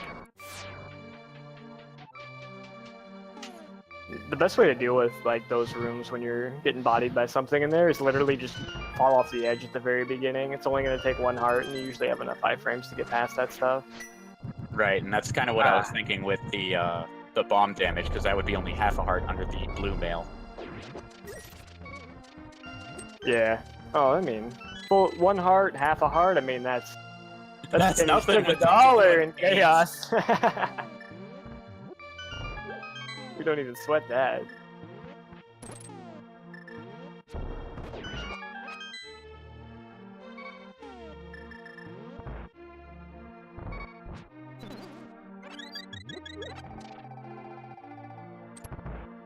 Yeah, man, thinking back, that sword really would have helped a lot. Even when I had finally found Ganon's tower and like I got the other hammer and all two that were that. in there. Well, I wanted to do the left side, and like I wanted to do those bomb jumps, but man, I really don't know them that well without sword buffers on every single sprite. So, You're and I just didn't have a using sword the, to use it. Yeah. You're just using the spin setups for getting to the edge. With the spin setup, I can do it with any sprite pretty comfortably. Without the spin setup, I would like to have a normal sprite. I have some kind of bad tells that are specific, sprite specific. That's Kind why of like Link's ears is one that I use. Yeah, that's what I use for south to north bomb jumps, and that was the one I messed up on, and I didn't feel like doing it all day. So, and it's hard to. And that would have led you to a sword too. I know. I thought that was the first sword in the game. Oh, there we go. We're finally seeing the tennis energy balls out of Aghanim too. It didn't seem like he did them for you, but No, he's he doing them did. to Korak for some reason. Oh wow, he actually pulled that off too. That was really sick. I've never. Every time I saw him do that in my last practice run, he hit me in the face with it because I was not expecting it. Is it just a replacement for the blue ball or something? No, it doesn't seem to be. It's just the main Aga just does the tennis ball thing, I guess. Okay, yeah. Maybe it was that you were spinning so close to him that it bounced back twice anyway. That could be true. I'm really not sure. Oh.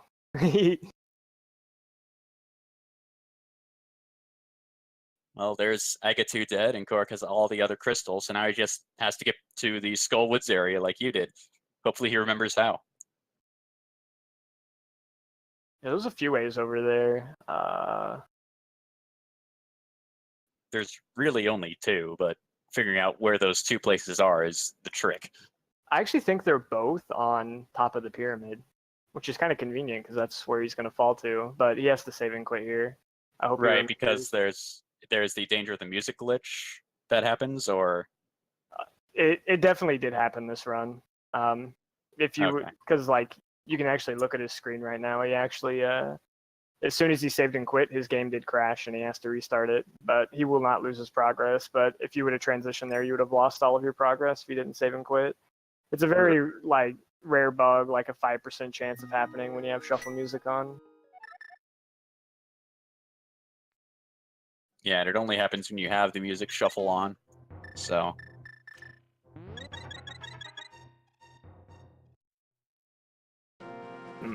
I just saw his file name. I'm gonna have to give him a stern talking to about those file names. I can't do that. He's actually my partner in Viewers too. I don't want to upset him. you think he's gonna sabotage you? I don't know. I mean, I wouldn't put myself beyond doing it, so why wouldn't he?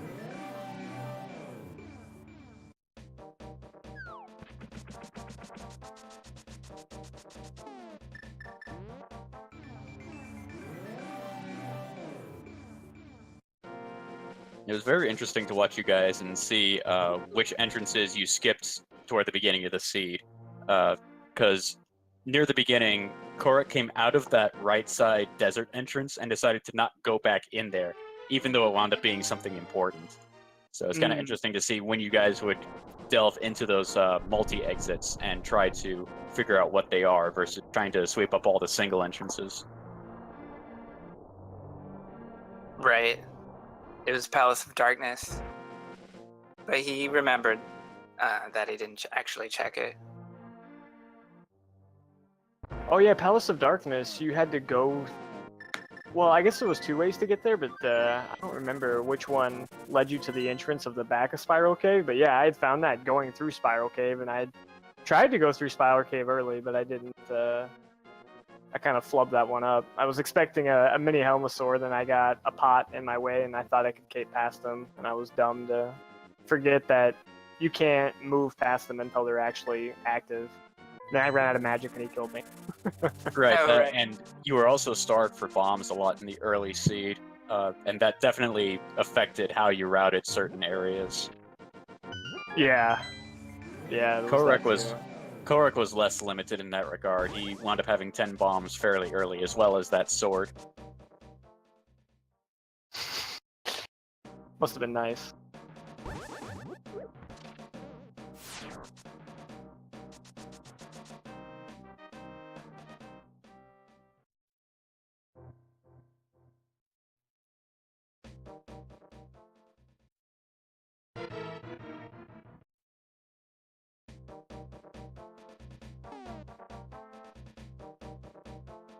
Korik is really trying to figure out how to get back to Skull Woods. It's being quite the puzzle for him. So I have to ask, when you're taking notes for this sort of thing, do you keep track of the whole ring of entrances for the multi-exits? Like this always leads to this, and then you just kind of insert what you find into the middle of that, or do you just have a different way of taking notes? I don't remember the loops very well. I don't write those down. I have a very weird theory under this mode that if you every single entrance that you go into, as long as you exit out of what you came into, you should be able to find everything almost every time. So you find that it's normally all one ring rather than a few separate ones? Well, I actually just kind of I attach like spots like this. I basically just remember the one entrance that I actually entered into, and then I exit out, and then the exit takes me to where I need to go. That's how I memorize that. So I kind of have everything paired very, I guess, linear. I don't really remember the whole loop of things. Because sometimes it'd be a little quicker, you know, to go to like one place and you go in, you go out, you go in, you go out, you go in, you go out, and then you're there. I usually just remember like the last one I was. And so there's just a handful of them that I mark off. Like I try to remember how to get to the top of the pyramid, or the top of the castle. I try to remember how to get to the top of Death Mountain, and then the Skull Woods area, desert right side, which you can't access. I just try to make sure I commit all those to memory.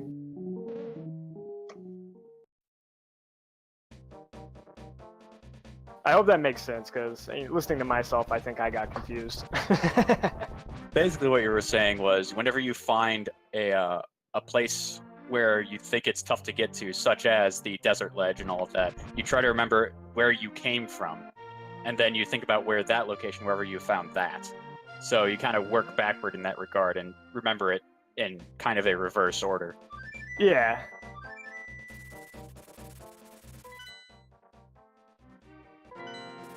I think the most efficient way to do it would be to memorize all the loops and know where they start. That way you could get from like point A to point B very efficiently, but like, or yeah, I guess getting from like point A to point F, but I just know A to B. I have to make sure I get those right. So sometimes I might walk around the overworld a little bit more than I need to. And it looks like Korik has found the back of Skull Woods finally, so he's just got to fall into Ganon, complete the fight, and he's good to go. He did find all of the arrow and bomb upgrades in this seed, so he's got all of that. I mean, I could hold 65 arrows before I had a sword. You know, that bothered me a little bit, and then I never even got a bow to shoot them, so... Did you get the arrow upgrade that was on Ganon's Tower Torch, or did you leave that one alone? Because that would have been your last if you left it alone. I think I didn't get that one, actually. Yeah. Korik bonked it off. I think I might have been too scared to get that one, because there were those nasty patrolling guards in there. Yeah, and they did a lot of damage. What didn't do a lot of damage in this seed?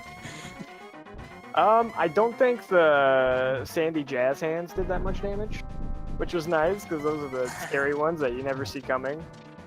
Right. Those guys are the worst. They just pop out whenever you're near them, but never any other time, and so you're just minding your own business, and all of a sudden you're dead. When I was in pod, something like killed me immediately. I literally like looked away to take a note, and then I was dead. I don't even know what happened. I think that happened to you also near the beginning of the game when you were trying to farm for bombs in the 50-50 bushes by the bombable hut. Something just popped out of the bush and killed you immediately. Yeah, I hate that. Yeah, it was one of the... Both of you. Well, Korik has finished and is listening to the fanfare now, and finishes with an official SRL time of 3 hours, 27 minutes, and 3 seconds. You guys both did very well for this, going way under the 4-hour estimate. So, GG to both of you on that. GG, and you beat my 5-hour time. I think was the last time I played this mode.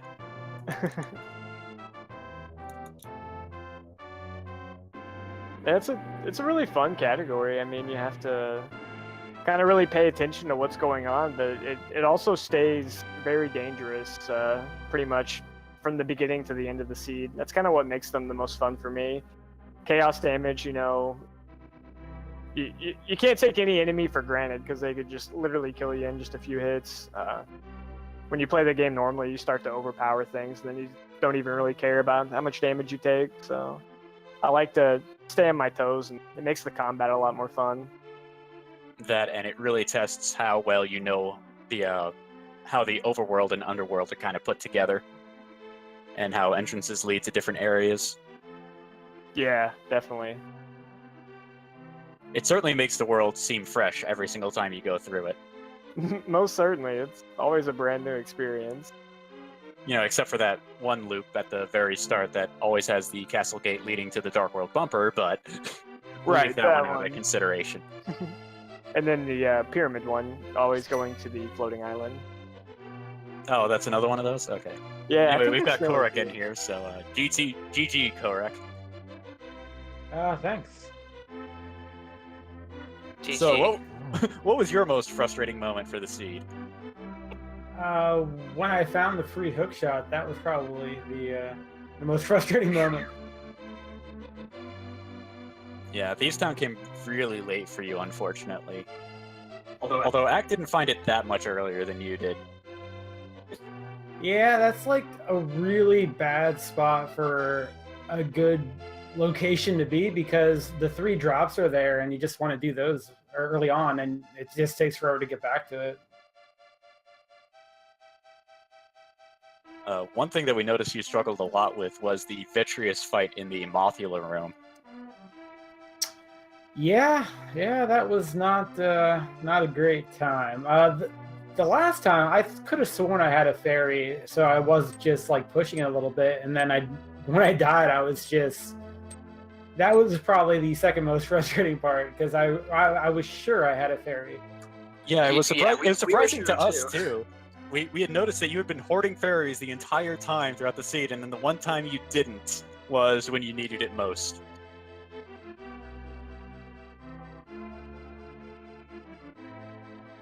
Yeah, I mean, it wasn't the worst seed, I guess. Like, you know, you've seen everything in Entrance when you've played it enough, but there was just a few little things. I think that Thieves Town was probably the worst, though, because Hookshot is just such a great item in this, and I got it at the 3-hour mark, so... Well, Ack didn't get his first sword until about the 2-hour mark. Ah, that's it. So where did I get my first sword? I don't even remember. You got it out of the Smith House, which Ack the Boker actually skipped early on and never went back. Yeah, well done. Yeah. Well, you guys both did very well. Despite the number of deaths that would have happened just due to the chaos damage, you powered on through and played very well getting through something this chaotic and confusing.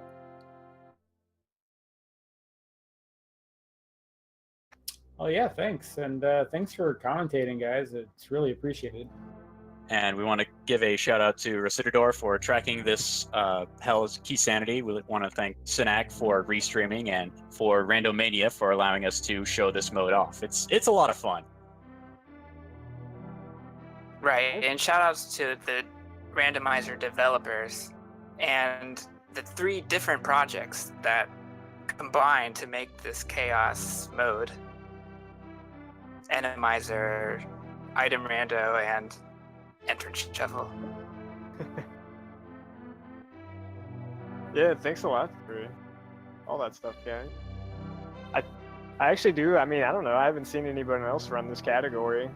Can we just do something grandiose and say we're the first? You guys are the only ones that run this category? No, I mean like as far as, you know, an actual restream and all that good stuff. Yeah, this is the first time it's been restreamed in a more public sense, I guess. Yeah, it's easy. Everyone should come do them. They're a lot of fun, I promise. I mean, it really doesn't matter your skill level. You're gonna die a lot. Yeah, I mean, yeah, it's fine. Everybody dies, so it's not a big deal.